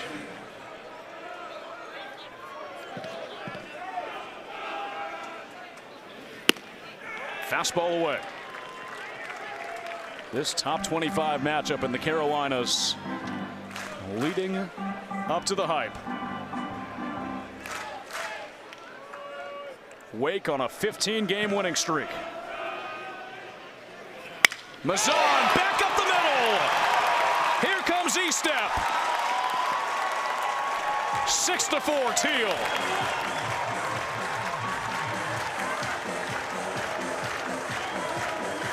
Guy's a gamer, Sam. He sees the fastball away. Dressler comes back with the slider. And again, it's just a bit of a hanger. And Mazana doesn't get too big. Stays within himself. And Mazan, who missed all weekend against ECU, the team leader in RBIs for Coastal Carolina, improves upon that mark with an RBI single through the middle. Blake Barthol now up. Extended his hitting streak to 7 with a single in the third. Bases still loaded full of shots. First one up high. This is the perfect definition of hitting being contagious. Look at this inning right here. Home run, single, walk, walk, walk, single, single. Barthol's walked in this game 1 for 2. Fouled back. It's just like this offense is so suffocating. Like you look at the numbers and you're going, hey, there's not necessarily big gaudy performances like you see in Wakes, but like that's why Coastal Carolina played for a national championship last year. Like 8 hits, 7 of them are singles, the 1 extra base being the Thorndike homer. Hey, they smell blood in the water. They are ready to attack. Barthol is hit with the pitch. In comes Barango. Coastal sounds the horn in the bottom of the 6th. A 5-run inning. Well, it's officially more than just blood in the water. This is a full-on frenzy. 8 batters to the dish. Not one out. They got to be exhausting for opposing staffs, as now Coastal again loaded, nobody out, and you do not want to pitch to this guy. Buckle your seatbelts. Here's Rex Watson. 0 for 2. First one misses. A grand slam on Friday night. 3-run home run on Saturday, 3-run home run on Sunday.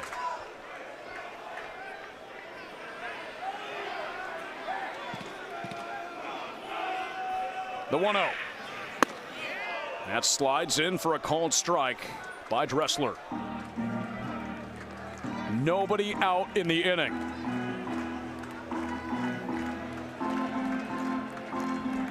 Ninth batter up in this inning to the plate.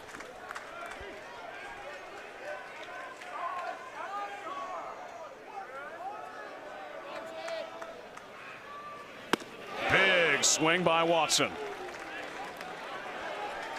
A little surprised you haven't seen more heater this inning. Like the last 2 hits, the single from Mijos and Mazan, both on sliders. Like Dressler's got a big fastball. Like best on best, go challenge him again at the top of the zone. The 2-strike pitch. Lifted into right field. That drops. 1 run is in. Here comes another. Rex Watson cashes in for a 2-run single. 9-4 Coastal.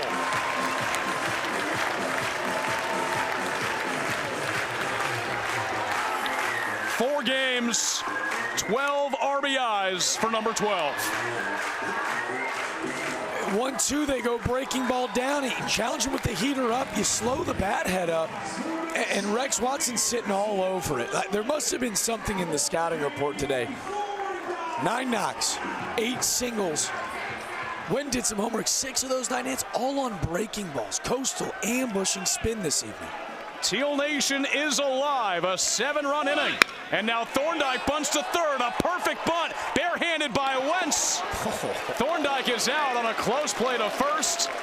He started this inning with a solo homer. And now he moves runners to second and third his second time up. Let's not get lost in the sauce at this touchdown of an inning for Coastal. The first out comes on one of the better plays you'll ever see. Are you kidding me? Dalton Wentz with the bare hand in perfect time to get a speedy Thorndike. I mean, this is as bang-bang as it gets. he's back even. I'm not expecting him to bunt. The guy just went big fly in the same inning. That takes a perfect throw to get out number one. Heck of a job by Wades. Infield in for Mitchell, who's 2 for 3. First one in at 94 for a called strike. A single in the second, a single earlier on this inning. He's come home to score 2 of Coastal's 9 runs. Watson on second, Barthol on third. 0-1. And Mitchell fouls it back. So Dressler in control.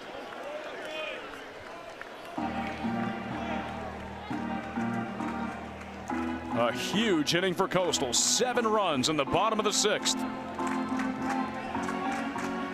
Providing run support to what is a bullpen game for them.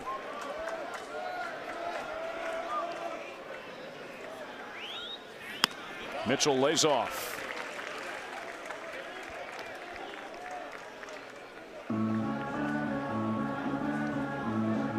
And Coastal needs this support with some guys that are still unproven, throwing out a lot of young guys on the mound in this game. The 1-2 on Mitchell. Chopped, foul, just gets a piece.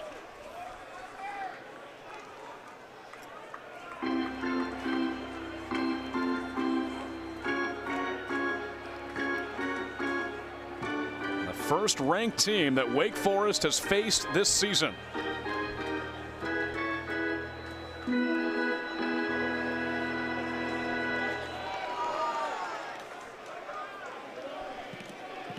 Another 2-strike offering.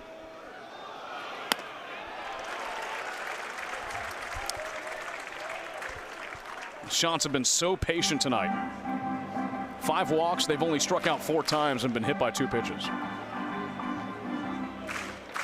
The fiber of who they are. Can they continue to cash in? Because this vaunted Wake Forest offense is not going to go away or easy. Walker Mitchell goes down swinging for the second out of the inning.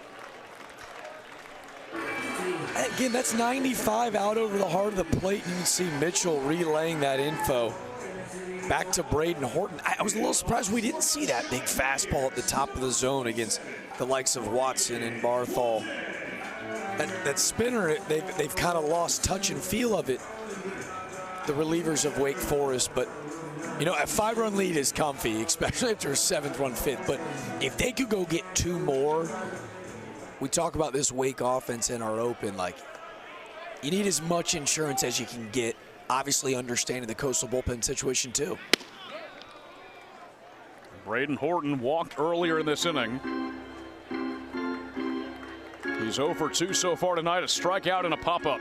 Wake will have 3, 4, and 5 in their half of the 7th.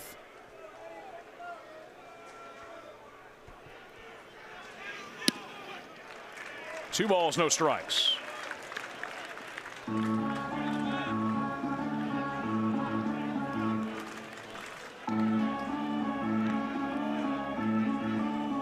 Five hits in the inning for Coastal.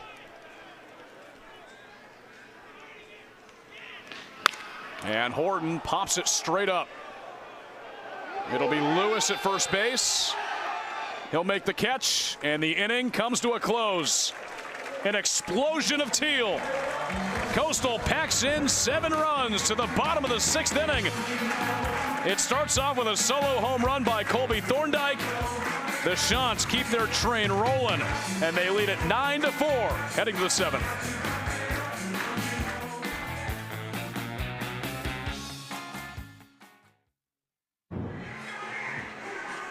The lights are on in this top 25 matchup in the Carolinas. Wake Forest entering tonight on a 15-game winning streak, tied for the longest in the country. But right now, it's Coastal playing spoiler. A 7-run bottom of the 6th. They lead at 9-4. But, Jack, this Wake Forest lineup very capable of a comeback. Big-time players make big-time plays in big-time moments. Their stars are shining brightest, and Colby Thorndike, a young man that tore it up this fall, like one of those few returners in this offense. Coming off a national championship run, he starts things off with that big fly. But Sam, you talked about it in between innings. He lays down a perfect bunt, first and second. Nobody right, like gets the done. if Dalton Wentz doesn't make that play, we're probably still rocking and rolling in what felt like a super Coastal Carolina inning. This Wake Forest offense is for real. Now with a 5-run lead, Connor Kane probably sits for 20, 25 minutes of real time. Essential to go get your zero. Make sure that this feels like a quick inning. Make Wake beat you at the bat. We saw those free passes really burn Wake Forest that inning. 3 straight walks, and HBP, and the shots jump all over it. If you're Connor Kane, the mentality is, they got to beat me. I can't give it to them. Now keep in mind, Wake Forest has scored in 3 straight innings. 1 in the 4th, 2 in the 5th, another in the 6th. First pitch by Kane is outside. It's Wentz who's 0 for 3. A ground out to first, a pop up to third, and he lined out to Blake Barthol at second base in the 5th inning.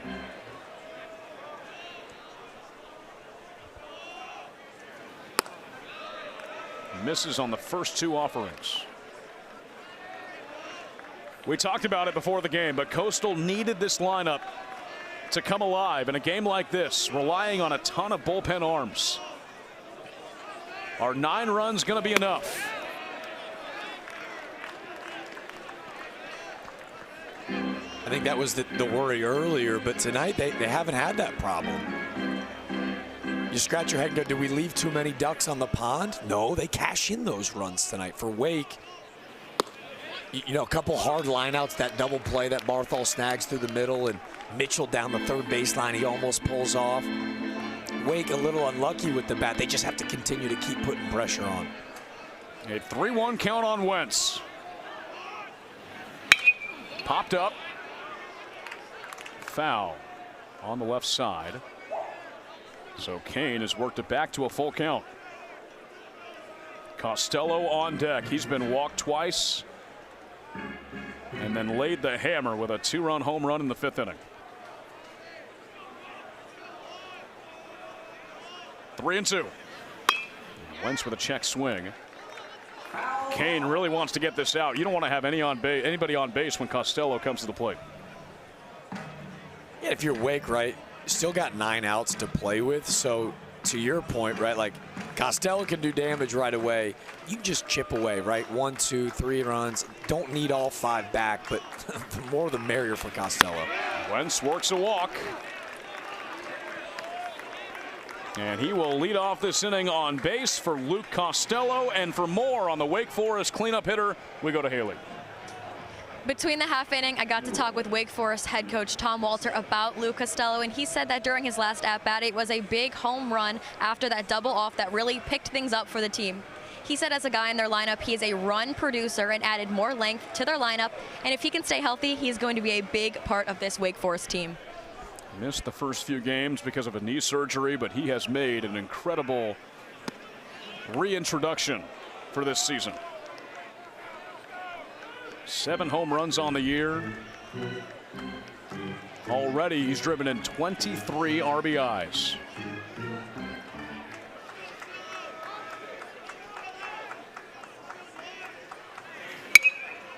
Popped up by Costello, foul. It's amazing. Guy's got 29 at-bats. He's only struck out 3 times.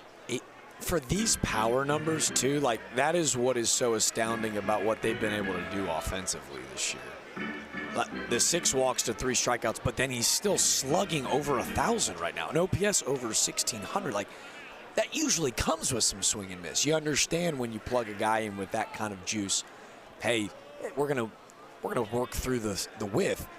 Not Costello. Like, when we watch that home run back, like, the swing is so compact and so quiet that he doesn't have to generate a big A+ swing every time in order to leave the yard. Coastal has made a move. Blagan Pato is now playing left field for Braden Horton. He's entered this game. The 1-1 bends in for a strike from Kane. You start counting outs a little bit. Pato, a vet who's was so crucial in that Omaha run a year ago.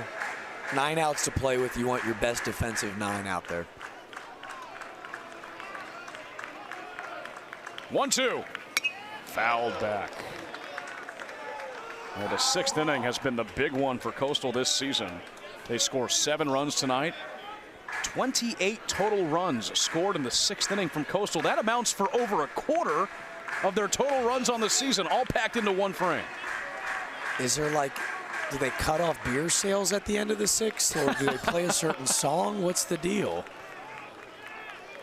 1-2. Line drive. Mitchell makes the catch at third.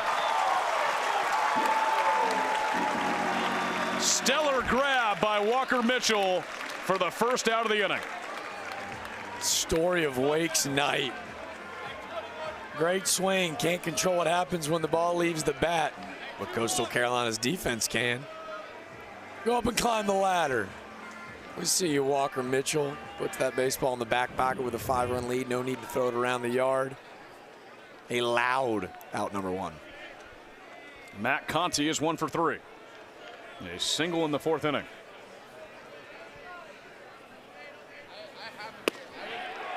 Dropped in for a strike.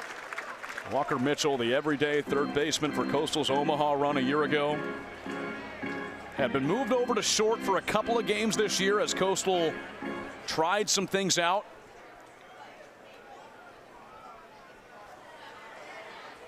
You're going to have a pitch clock violation on Kane. It's going to make it a 1-1 count. And Darren Horn for Coastal is warming up in the bullpen. Right now, he's their premier reliever.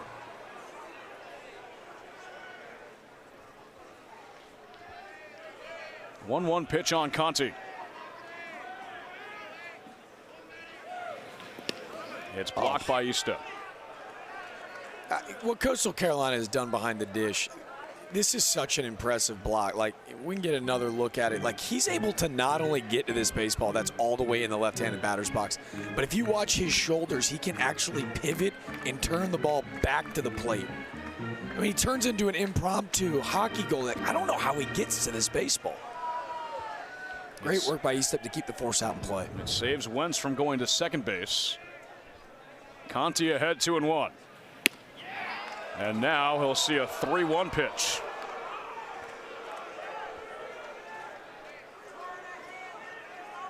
Coastal's in a tricky spot. They want to hold as many relievers as they can for the weekend as Sunbelt play starts with App State on Friday.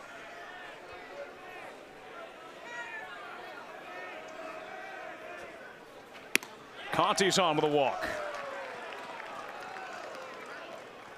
And I think they're being hyper vigilant. They'd love to be able to stave these arms, but it's a walk. It's a line out by Costello. And then another walk. Like, they don't want this inning to get away from them, and that's why you've got your dude there in Horn warming.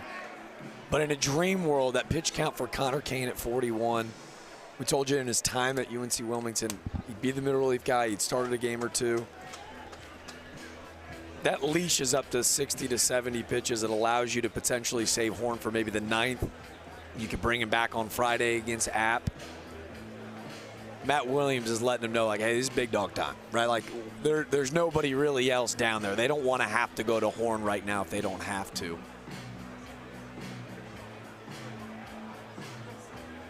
It's a tough spot because, look, the lineup has done their job. You're ahead on the 12th ranked team in the country by 5. These wins mean something at the end of the year, of course, resume-wise, RPI-wise. But that Sunbelt opening weekend looming in the distance as well with App State this weekend. And it's so hard, too, because you might look back at this game on March 10th and say, potential host, super regional implications on the ride, on the line. But at the end of the day, it's all about winning those conference games. It's Jackson Miller, who's 0 for 2, 1 for 3, I should say. A couple of strikeouts and a single. He went down looking in the 2nd and 6th. A base hit in the 4th. Wentz on 2nd, Conti on 1st, both with walks by Kane.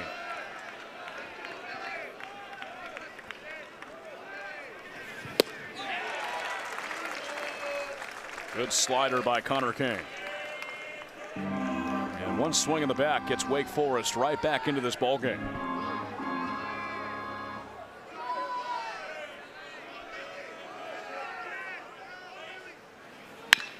Miller grounds it sharply foul. He's had quite the start to this season and an average of .432 coming into tonight. OPS over 1,100. 16 RBIs. What a get for Wake. Palm Beach native. only appeared in 5 games last year for Ole Miss. 1-2. Ground ball, Walker Mitchell to second for 1. Barango drops it. They do get the out at second base. It drops on the transfer for out number 2. Well, everyone in the building almost at a loss of words, as this is the number 11 team in the country when it comes to double play balls. And you can see Barthol just gets a bit sped up on the transfer, and I think too, like, it's going to take a firm throw from Barthol to even get a really speedy Miller down the line. They turned their 16th double play earlier in this game. And now it's runners on the corners for Jimmy Keenan. Been on base twice, a hit by pitch, a strikeout, and a single. First pitch. Ball 1.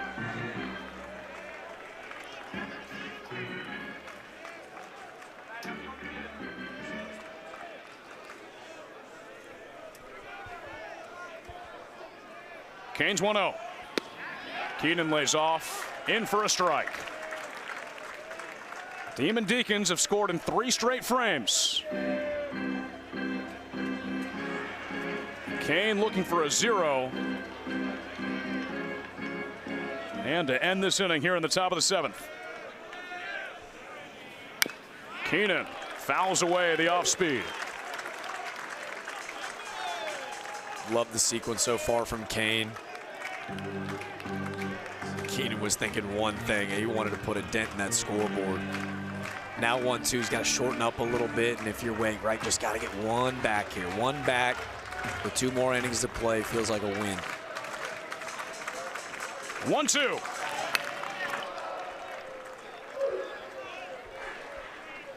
For Coastal in their half of the 7th, Estep, Barango, and then back to Mijos in the top of the order.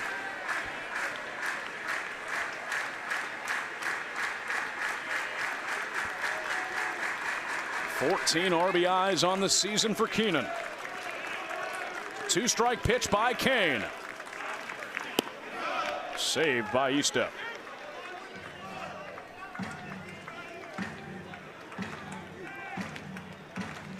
With runners in scoring position tonight, Wake Forest just 2 for 11.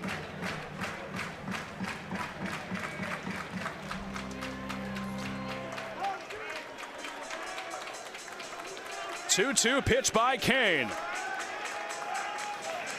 Ground ball. Mitchell has it. Long throw to first. In time. A 0 on the scoreboard in the top of the 7th. Wake Forest leaves 2 on.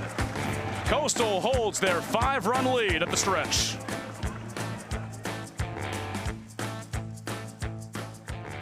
Take a look at the damage done by Coastal Carolina in the bottom of the 6th inning. 4 singles, 3 walks, the home run by Thorndike. It equates to 7 runs. And right now a 5-run lead for the Chanticleers. They'll have 8, 9, and 1. Estep, Barango, and Mijos coming up in this frame. And Jack, coming out of Houston where Coastal lost 2 of 3 games. They play Texas, one of the best teams in the country right now. They hang with them for a while. Texas ends up winning that ball game 8-1. UTSA got off to a bad start. The Chants got their bats rolling at the end of that game, 16-10. They beat number 25 Ole Miss 9-2. They come back that next Tuesday, and they're with NC State all the way until the 8th inning. A 2-run home run puts the Wolfpack over the edge. They win it 6-4. But I thought coming out of Houston, Kevin Schnall said, look, we lost 2 of the 3 games, but we feel really good about where the team is at right now. On the injuries, the adversity they've had to battle, they still felt good. Tonight, I don't know if you can feel much better with the way things have gone. Think about who they've faced in the last week and a half. Mid-major monsters in East Carolina and UTSA. SEC foes like Ole Miss and Texas. ACC foes in NC State and Wake Forest. What they're doing with the injuries that they have faced is nothing short of the tradition and the standard that Kevin Schnall and so many before him have set, right? Like this staff, there's so much pride, and so many of them have played and wore this uniform that there was no worry, right? Like there was no sense of, hey, the world and the sky is falling in. They just kind of stuck to the process. I'll tell you what we have learned. This offense is really deep. Like, there are a lot of pieces, and I think they've helped carry the burden during this 2-week stretch. Nate Weissong, the new pitcher for Wake Forest, a 6 even ERA. 6 innings pitched on the year, 4 earned runs. And Coastal sending up Cole Chamberlain instead of Bryce Estep. So Estep finishes 0 for 1. He walked twice. And here's Chamberlain's first at-bat. We'll start him off 1-1. Weissong pitched on Saturday against Stanford, an inning and a third, 3 earned runs. He walked 4 and struck out 1. So looking to bounce back and hold Coastal where they're at. A ball and 2 strikes to Chamberlain. Weissong, the PA native, standing at 6'2". Another one of those freshmen we talked about that they loved heading into last year. It's a fastball cutter slider mix. The heater, 93 to 94. He's touched 98 this season. And that slider cutter, really uncomfortable for lefties in on the hands, and for righties, that slider just disappears. Chamberlain had 2 hits in 3 games against ECU last weekend. Fouls off another 2-strike pitch to stay alive. The story on Weissong moving into the back end of his career, like, he has dominated right-handed hitters to the tune of just a .115 opponent batting average, whereas lefties have hit .333 against him. Thus why you see Chamberlain in this spot. Chamberlain goes down swinging, and Weissong strikes out the first batter he faces. So 1 down, empty bases for Ty Barango, who's had a career night. A 2-run single in the second to put Coastal on top first, and an RBI walk in the 6th inning. One of the 7 runs that came across. 1 for 2 so far is Barango. First offering grounded sharply to short, missed by Stein. He picks it up quickly. Throw. Too late. Should go down as Wake's second error of the game. It does. And Ty Barango's on for a 3rd time. And rare miss for Stein. Sure-handed freshman shortstop. Looks like the feet just kind of stopped moving. See, Weissong gets that routine ground ball right to him, and the ball just kind of gets up on him. The feet get a little slot. The throw not in time. Mijos with an RBI single in the 7-run 6th.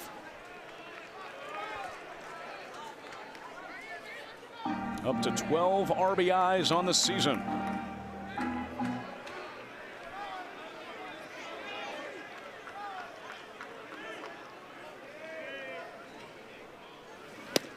Outside.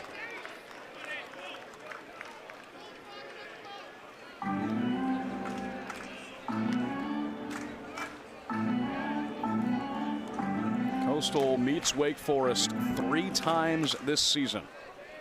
Looking for their first win over the Demon Deacons since March 12th of 2024. 3-0 on Mijos.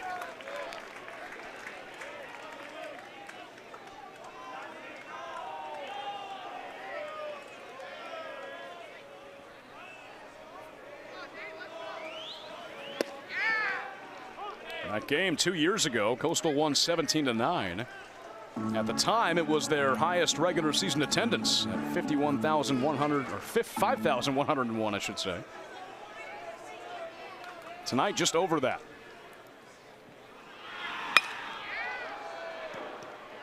It'll be a full count on Mijos. On a Tuesday, no less. Teal Nation shows up. Where else would you rather be? Nowhere else. Payoff. Off goes Barango. Pitch is a called strike 3. Ball gets into center field. Barango holds at second. Mijos goes down looking. 2 outs in the inning. Barango moves himself into scoring position. An aggressive steal here, 3-2. Well, you trust the bat of Mijos, right? Base hit, ball 4, and the throw from King just kind of trails back up the field. And again, it's so hard for umpires to make that call, like especially with Mijos' approach at the plate. A rare backwards K, but a must out for Wake Forest. 2 for 4 game for Trace Mazan. Heavy swing on the first offering. Brought home a run on the RBI single in the 6th.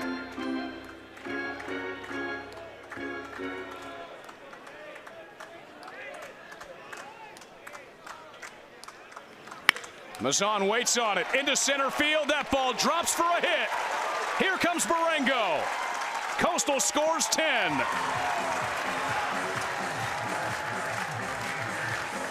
Two-out hitting. A 3-hit ball game for Trace Mazan. He's brought home 2. He's the perfect complement to hit behind Dean Mijos in this lineup. Like, they're both very similar in approach and attack. They're the only 2 guys currently in this lineup hitting over 300, and they're carrying the load because with no Trace Mazan against East Carolina this weekend, felt like this offense started to wake up. This play started to feel more inclined to what they had seen from offensive production, and that was without the junior college transfer from Texas. With Trace back, 3 knocks against the number 12 Wake Forest Demon Deacons. Yeah, that'll do. Friendly reminder, he's that guy. Blake Barthol has been on 3 times, a single, a walk, and an RBI hit by pitch. If you had questions about Coastal's lineup, I think they've been all but answered in this game as Mazan takes off. Line drive by Barthol into center. And it's caught by Williams to end the inning. Coastal tacks on 1 more. They lead it by 6 as we head to the 8th in Conway. Shots up 10-4.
Hit the top of the 8th inning. Jack DeLongchamp, Sam Wiederhaft with you up in the booth.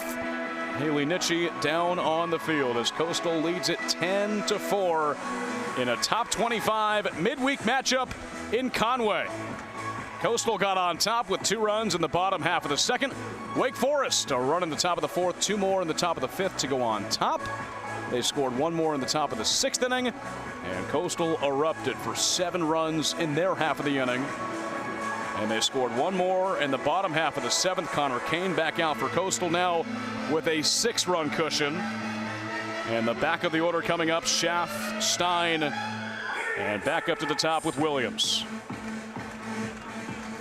Dom Tazi now catching for the Shants. As Schaff leads it off for the Demon Deacons. I love this from Matt Williams, the pitching coach for Coastal Carolina, leaving Connor Kane in this ball game. That pitch count at 52. They're going to have him during this stretch of league play to be able to provide in these innings, especially in the midweek. You don't have to use Darren Horn in a win against a top 15 team in the country. Like, do you know what that tells the rest of the country about your staff? Down your 4 best arms heading into the year. Line drive back up the middle, almost took Kane's head off. It's a single for Schaff to begin the top of the 8th. Now, I'll tell you what. Wake Forest, the rumors are true, my friends. This offense is for real. Like, everything is loud contact. And for Schaff, just trying to get a leadoff runner, I almost felt it upstairs for you, Connor Kane. A linea through the middle of the field, their 8th hit of the night. And think about how many hits have been taken away by line drives that have found the back of Coastal Carolina infielders' mitts. Could be a totally different ball game. Here comes Matt Williams. Wake Forest has led off with a runner on base in 5 innings so far tonight.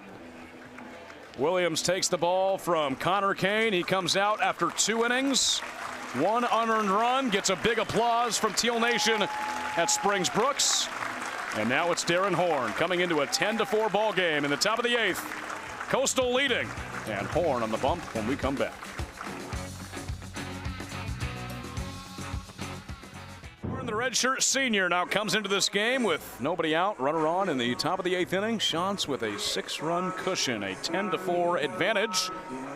Horn had a tough outing back on Friday night. Went just 2/3 of an inning, 4 hits, 5 earned runs in that time. He walked 2 and struck out 2. But Jack, for a majority of the season, Darren Horn has been that premier reliever for the Shants coming out of the bullpen. A sinker slider guy that has been able to miss bats all year. Yeah, but majority of his career, not just this year, Sam. Like, this is their guy. I apologize to Connor Kane. I jinxed you pretty fast there. I thought with that pitch count still fairly low that we're going to ride it out.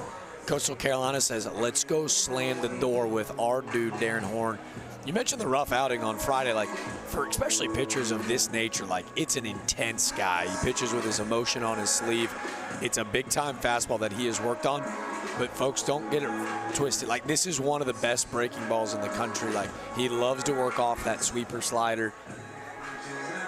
And with J.D. Stein, the 9-hole, he's looking for a ground ball double play, right? Like, let's go ahead and clear the base pass before that vaunted top of the lineup for Wake Forest is due up. And, you know, with Sunbelt play a week ahead, I kind of love the move. And I read it wrong, right? Kevin Charles is going to make a statement right now. Like, he wants to go slam the door, go corral a massive top 12 victory against an ACC team heading into Sunbelt play. He's trying to let the rest of the league know they're for real. Horn appearing in his 6th game of the season. First pitch is in for a strike on J.D. Stein. Hit by a pitch, a strikeout, and a line out to Walker Mitchell at third base. Blake Schaff started off with a single back up the middle.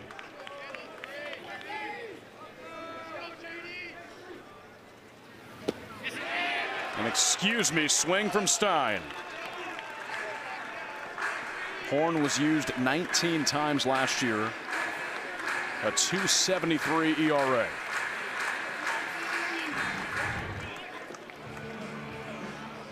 And he'll talk things over. Down 0-2. Love this move.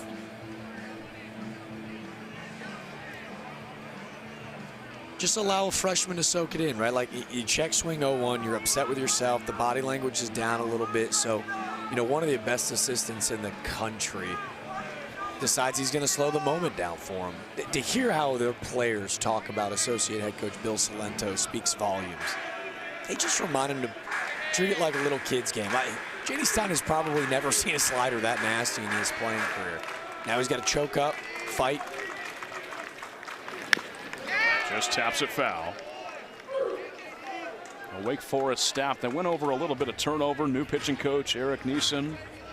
But Bill Salento has been right by Tom Walter for 17 years. The 0-2 pitch from Horn.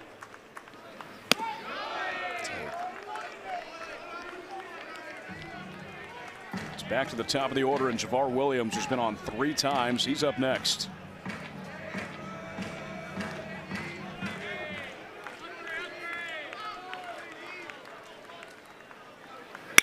Ground ball to short. Barango picks it up, only play to first base, and they get the first out.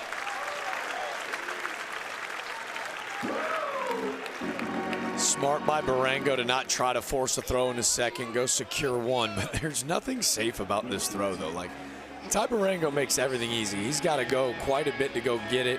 A throw on the run to get a speedy shortstop out. A little shortstop on shortstop crying. You want to know about the grittiness of this Coastal team? Check out Barango's pants. All ripped up on the backside. These patches a Houlihan down there. And the front side, yeah. Do you know what we call those, Sam? What's that? Those are church baseball pants. Ah. Do you know why? Why's that? They're super holy. Nice. Nice. One of your best ones yet. I really appreciate your reaction. Yeah. That was a brutal dad joke. 0-1 pitch on Williams. Couple of singles in this game. An RBI in the 6th inning. He's been on 3 times with a walk as well.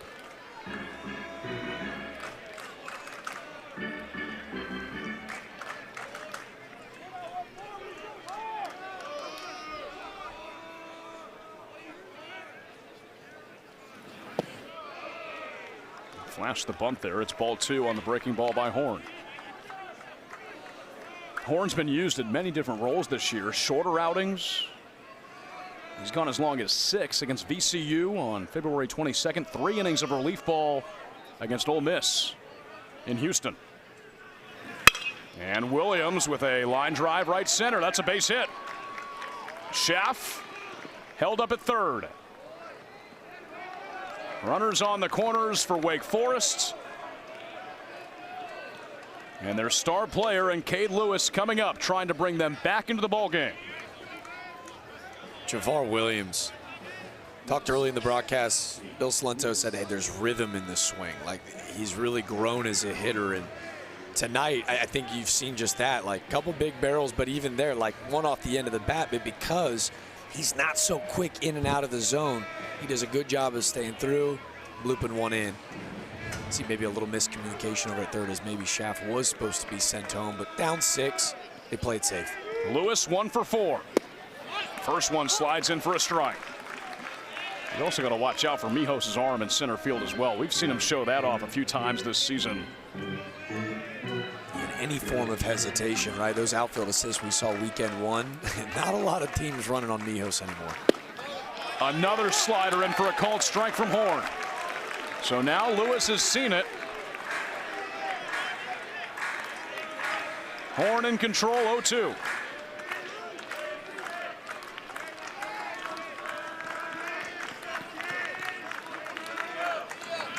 He puts him down swinging.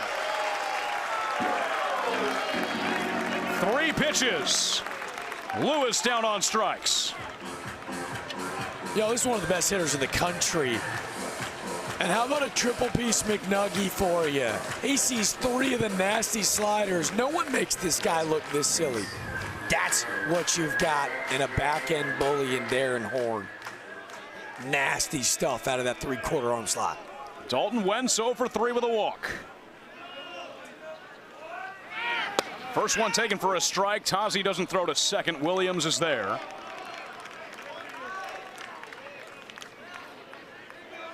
And an 0-1 count on Wentz. Ground out to first, a pop up to third, and a line out to second.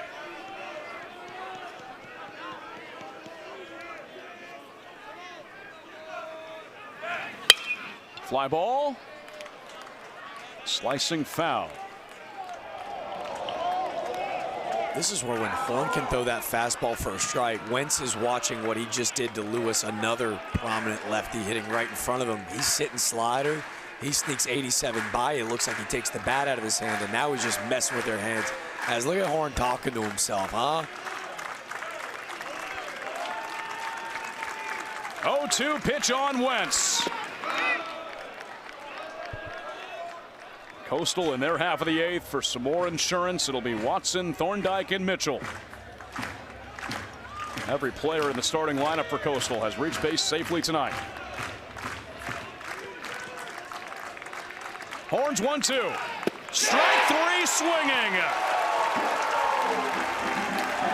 Darren Horn shuts down Wake Forest in the eighth.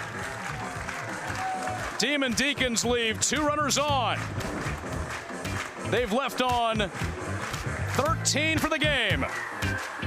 And we head to the bottom half with Coastal controlling up by 6.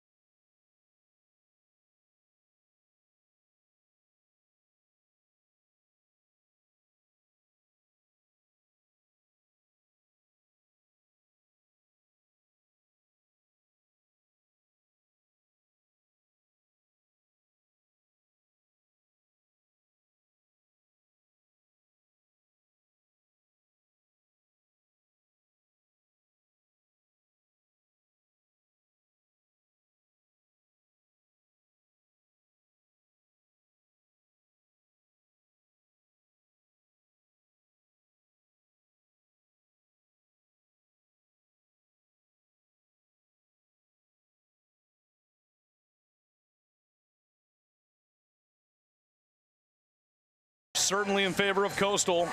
Perfect 7-0 when leading after 8 innings. Wake Forest, well, just 0-1 when trailing after 8. It was just in that first game they played in Puerto Rico in their last loss to Houston. They started off this season with an 8-2 loss. They've won 15 straight. Their longest winning streak since also with winning 15 in a row in 2012, but that is in grave danger right now. Bottom half of the eighth, Coastal in front 10-4, and Wake Forest will throw out Ryan Bosch, the freshman from Michigan, to face Watson, Thorndike, and Mitchell, the middle of the Coastal order. He's the 6th pitcher used by Wake Forest tonight. What are these freshmen eating, by the way, Sam? Big Bosch, man, he's the least looking underclassman I've ever seen. The big lively arm. It's a fastball, cutter, slider mix, a heater that's up to 94. It'll sit 91, 92. But it's a lefty-lefty that, especially in ACC play, they're going to love in lefty specialist roles. And with Watson and Thorndike due up, they turn to their freshman. A 6 even ERA through just 3 innings this year. He's pitched in 7 games. I would throw him every game. It's 6'8", 250. The guy could be playing left tackle in the fall in Winston-Salem. Yeah, you're right. Rex Watson, a 2-run single his last time up. 12 RBIs his last 4 games. First one up high. A 1-for-3 ball game for Watson as he continues his momentum.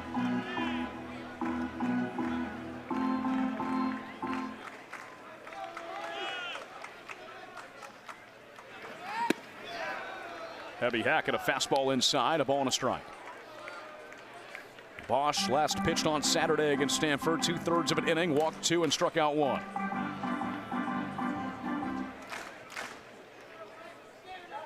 The 1-1. Remember when I was in high school and the joke used to be, man, these freshmen look younger and younger every year, but college baseball, it's reversed. Yeah. 2-strike pitch. And Watson chases high and tight. You're all over it, man. Like, the game is changing at such an incredibly rapid pace. Like, this guy doesn't play college baseball a decade ago. He's a high school draft guy that's 92 from the left side with this physicality. Yeah, he doesn't play our sport. And Rex Watson, one of the hottest hitters in the country, is able to just wave at a heater above the zone. Yeah, Ryan Bosch, like, I'm all in. Like, how could you not be? It's a heavy fastball, especially paired with that slider. Thorndike, a 1-for-3 ball game, the solo shot in the 6th. It made it a 4-3 game at the time and kicked off a 7-run half inning for Coastal.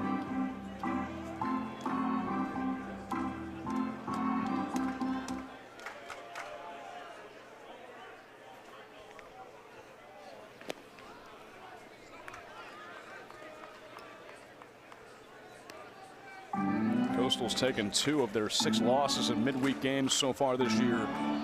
NC State and College Charleston. They beat Campbell in a Tuesday matchup.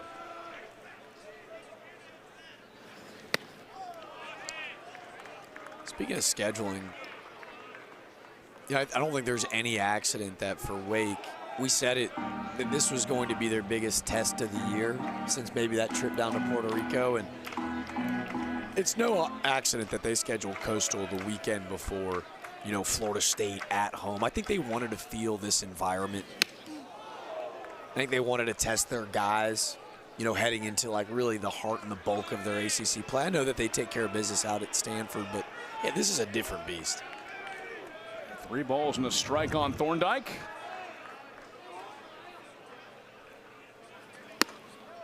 He's on.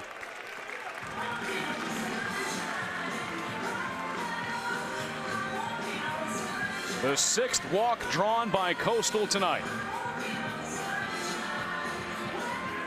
A runner on base for Walker Mitchell. A 2-for-4 game for him. Couple of singles. Here comes Tom Walter.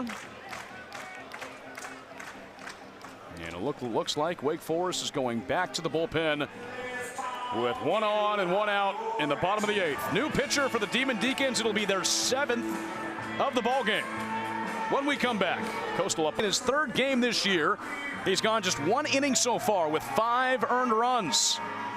1 walk and 2 strikeouts. He pitched on Saturday against Stanford, led in 2 2/3 of an inning. His college debut, February 28th against LMU, 3 earned runs in just 1/3 of an inning. So now Wake Forest is throwing out some of these freshman arms to get some experience in what Tom Walter called a super regional environment. Yeah, college baseball junkies, though, beware. Remember this name. Marcelo Harsh was one of those kids that they were worried about with the draft. The #1 pitching prospect coming out of the state of New Jersey last year, the 2nd best prospect out of the state. He pitched to a .32 ERA, allowing just 15 hits and struck out 69 batters. She is just his senior year. You're asking yourself, well, he's only got 1 inning. It's a little bit of a project. It's long, it's wire. He's still growing into himself.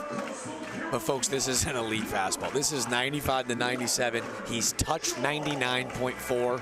I got to be very intentional about that .4 because those Demon Deacons are like, you don't get to say you hit triple digits until you see it flash. There's a freshman with big-time juice out of that back pocket. And Walker Mitchell, one of the best fastball hitters in this Coastal offense. Game on. First one low and away at 96. It's Pato on deck. He took over for Braden Horton in the field last inning.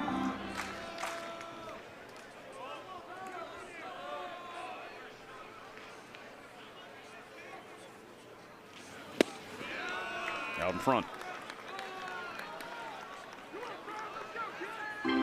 Nasty slider from Harsh at 89.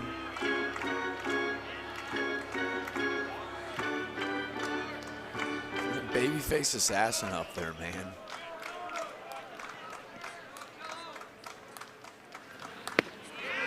Good breaking ball that slides in for a called strike on Mitchell.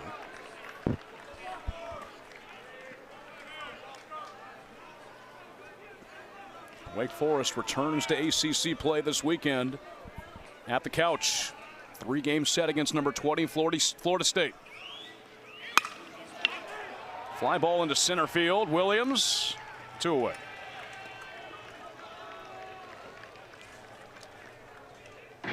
Coastal starts off Sunbelt play this weekend in Boone, North Carolina at App State. A 3-game set Friday, Saturday, Sunday. Starts at 6 p.m. on Friday. And that's an App State team that played Wake Forest very close on March 4th. A 9-8 Demon Deacons win. So here's Blagan Pato for his first at-bat of the evening.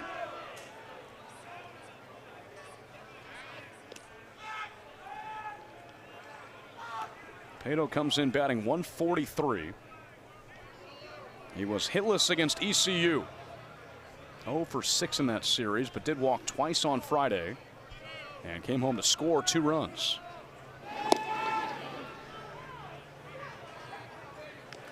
Pato said that in the beginning of the year felt like his timing was off a little bit. He seems to have gotten that down now.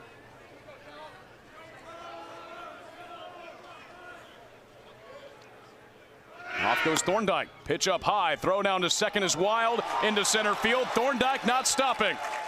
He takes 2 bases. He has been such a threat on the bases this year for Coastal. Leads the team 5 for 5 now.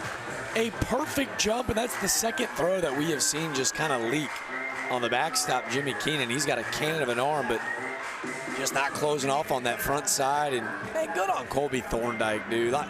Just a guy that everybody can root for. We told you, got after it in the weight room, a little bit more nimble on his feet. And he's flexing it. He's a really smart base runner, Chad Oxendine said. He was like, yo, he's one of our best racers. It has nothing to do with his speed, and how he's added that to his game. 7 stolen bases in the entirety of last year. Already at 5. Kevin Schnall saying this team has the potential to steal over 100 bags this year. 3 balls, no strikes on Pato. Dom Tazi's on deck for his first at-bat of the ballgame. That would be a heck of a mark for them to reach that century mark, because it's not like they necessarily have like a Javar Williams for Wake Forest who's already got 17 stolen bases. It's going to be 100 bags across 9 or 10 guys. 4-pitch walk on Pato. 2 walks in the inning. And it'll be Dom Tazi coming up for the first time this evening. Started the first 2 games of the ECU series behind the plate. He comes in batting 152. 5 hits and 33 tries, 5 runs batted in.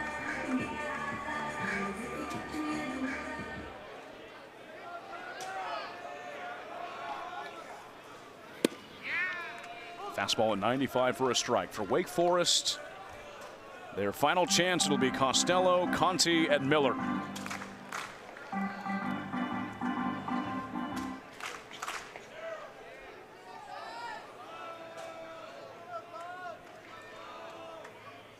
Off goes Pato.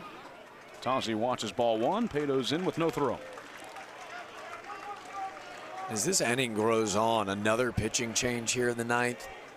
Nobody warming in that Coastal pen, and that time in between innings can sometimes labor on relievers. Darren Horn, though, no worries. Savvy vet who's kind of experienced all types of situations.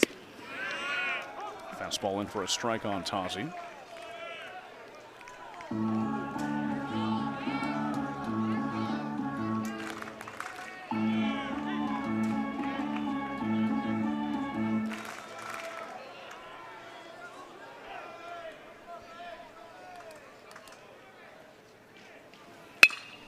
Get over to second base, 2 hops to Schaff. That'll close it out in the bottom of the 8th inning. Coastal strands 2. They'll take their 10-4 lead to the 9th. Coastal 25 midweek matchup in Conway. Jack DeLongchamp, Sam Wiederheft with you up in the booth. Haley Nitchie down on the field. Coastal with 3 more outs to wrap this one up and grab their second top 25 win of the season. Wake Forest, a 15-game winning streak. Well, they're going to have to climb a high mountain if they want to keep that going tonight.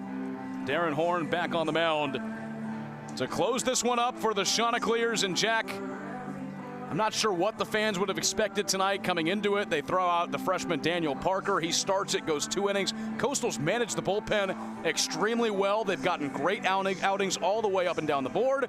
And the offense, a timely hitting, a 7-run 6th inning. I mean, everything's played into their hands. I don't want to say improbable, but there's a reason that over 5,000 showed up tonight. I think they were curious. I think the Ole Miss win came at a time where the fans were scratching their head after tough losses to Texas and UTSA. Tough loss on Sunday to ECU, and they're going, do we have enough arms to do this? Well, against the number 12 team in the land per D1 baseball, they got plenty of arms, man. Like, they've gotten really creative. There's a ton of trust. This staff is very hands-on with every arm, and that's why these freshmen have been ready to deliver. Costello put Wake Forest in front with a 2-run home run in the top of the 5th inning. Matt Conti on deck. Jackson Miller due up third. 4, 5, and 6.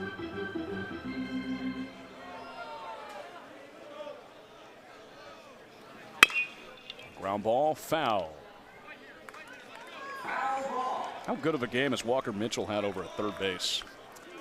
You and I going into the season, I think you did a really killer interview with him, just like on last year and leading into this year.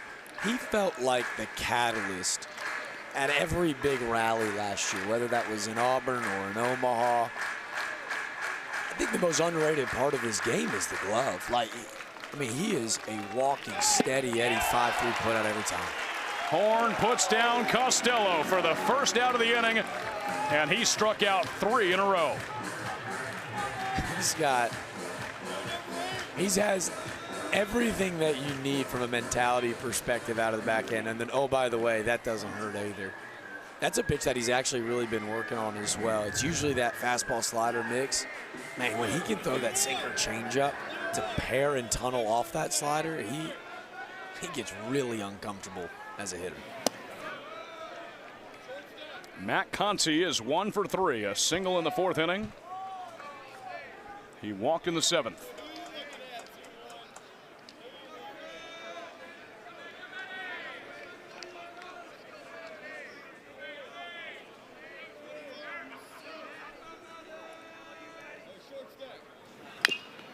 Fouled back.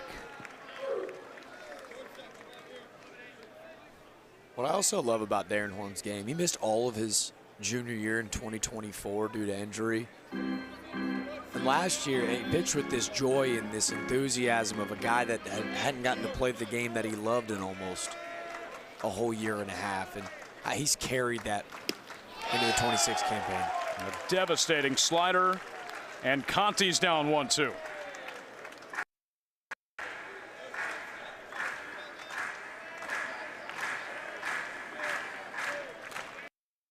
Here comes Horn. Coastal pitching staff has struck out 8. They've walked only 5. Wake Forest has left 11 on base tonight.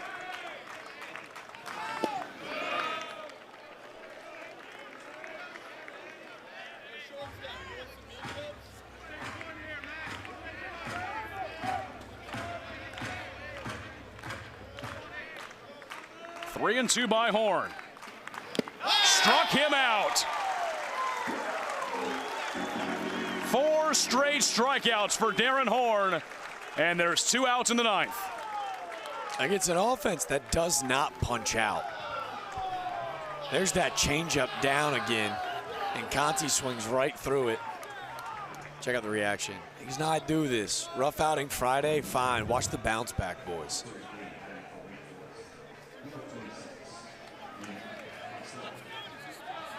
Andrew Costello will take the place of Jackson Miller.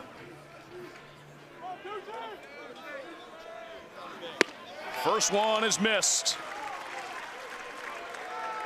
The brother of Luke Costello.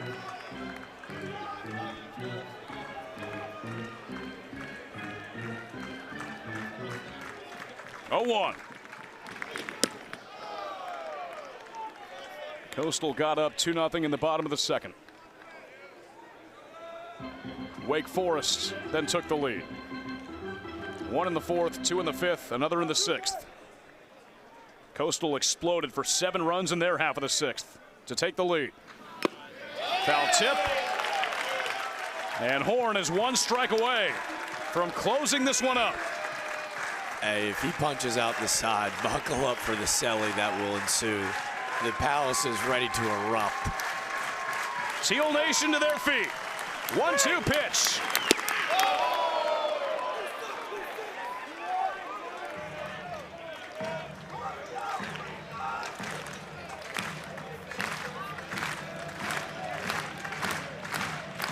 Horns 2-2.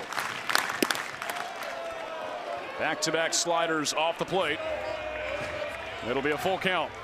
Costello, who graduated early, supposed to be just a senior in high school for the chance to play with Big Bro, one of the biggest draft prospects in the class. 3-2. A late check swing that will peel over. He did not go around, so Costello walks and breaks the strikeout streak for Darren Horn. A 2-out base runner for Wake Forest. We'll see this one again. That's close. It was so late that the wrists don't necessarily break. The shoulders stay steady. Based off that angle, you can't necessarily tell if he breaks that 90-degree plane, but I think Mr. Horn and everybody in teal thought maybe it was a strike on the pitch. Keenan unsure of that swing. Horn has the hitters all off balance tonight. Dude, he's making this baseball dance right now, Sam.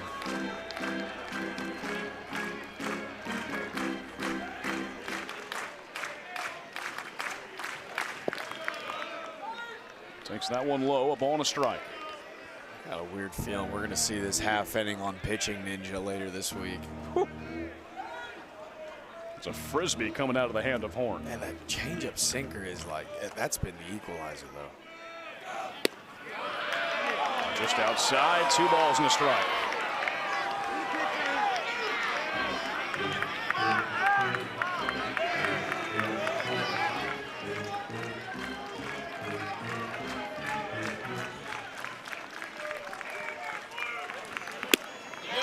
Keenan takes, and that one's off the plate. Horn's close. Just missing that outside. The hitters count for Keenan, 3-1.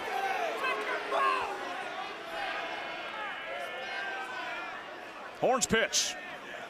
Foul tip, and it's 3-2. Costello will take off on the next one. A crowd of over 5,100 on Tuesday night to their feet. 3-2. Ball game. The 15-game winning streak for Wake Forest will come to a close in Conway tonight. Coastal takes it 10-4. Doors. Darren Horn comes in the 8th and 9th and slams it. What a gutsy victory for the Coastal Carolina Chanticleers. Backs up against the wall, a tough loss on Sunday to ECU. They win that series, but the response during this stretch with the injuries that they've endured, they get Trace Mazan back. He has a massive night. All hands on deck on the mound, and all these fans head home happy as Coastal Carolina, they do it again.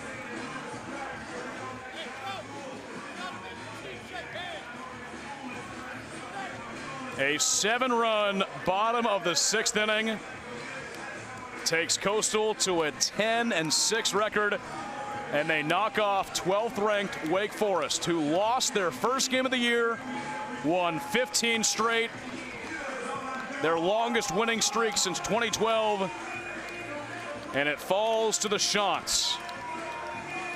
A 10-4 win, and we talked about it, Jack, the all-hands-on-deck mentality. Everybody contributed up and down this order, in the field, on the mound, and Colby Thorndike was the one to get it going. A solo shot that made it a 1-run game at the time. That kick-started a 7-run 6th inning for Coastal. 97 on the bump, and he takes a left-on-left slider away the other side. It makes it a 4-3 game, and that almost feels like an afterthought because 6 more runs would ensue. Colby Thorndike, again, what he's done on the base path and the batter's box, and even with the glove too over at first base, man. El Capitano, the Shants, and you could see the reaction of that team, man. Like they are, that one felt like a statement, didn't it?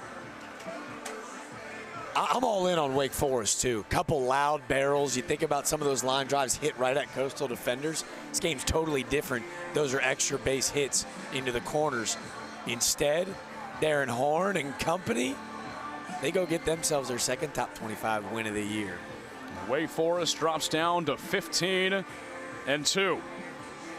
And like you said, Jack, a statement win for Coastal. They take this win and this momentum going into Sun Belt play this upcoming weekend in Boone against App State. Haley Nitchie is down on the field with Colby Thorndike after a home run tonight. Colby, you were able to ignite the spark on offense in that 7-run, 6th inning with your solo shot. Just talk to me about that at-bat and that inning for you guys. Well, we had an approach against him that he liked to stay middle away, so I stuck to the approach and put a good swing on it.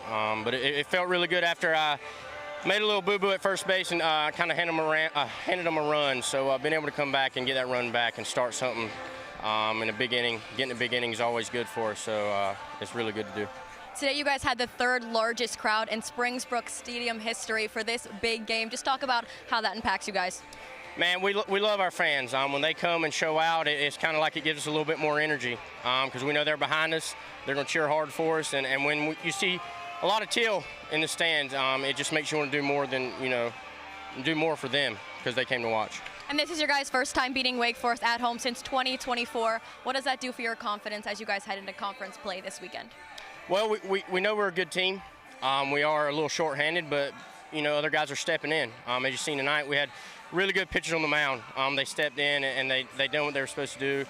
We put quality at-bats together, and we know we're a good team. It's just sometimes we haven't showed it at times, but we're getting better each and every week, and if we continue to get better, when we are fully healthy, we're going to be really, really tough to beat. Congrats, Colby. Thank you. Kevin Schnall has talked about the belief that this team has, the adversity they're facing with the injuries on the pitching staff, but they put that all behind them. And Kevin Schnall is now ready with Haley.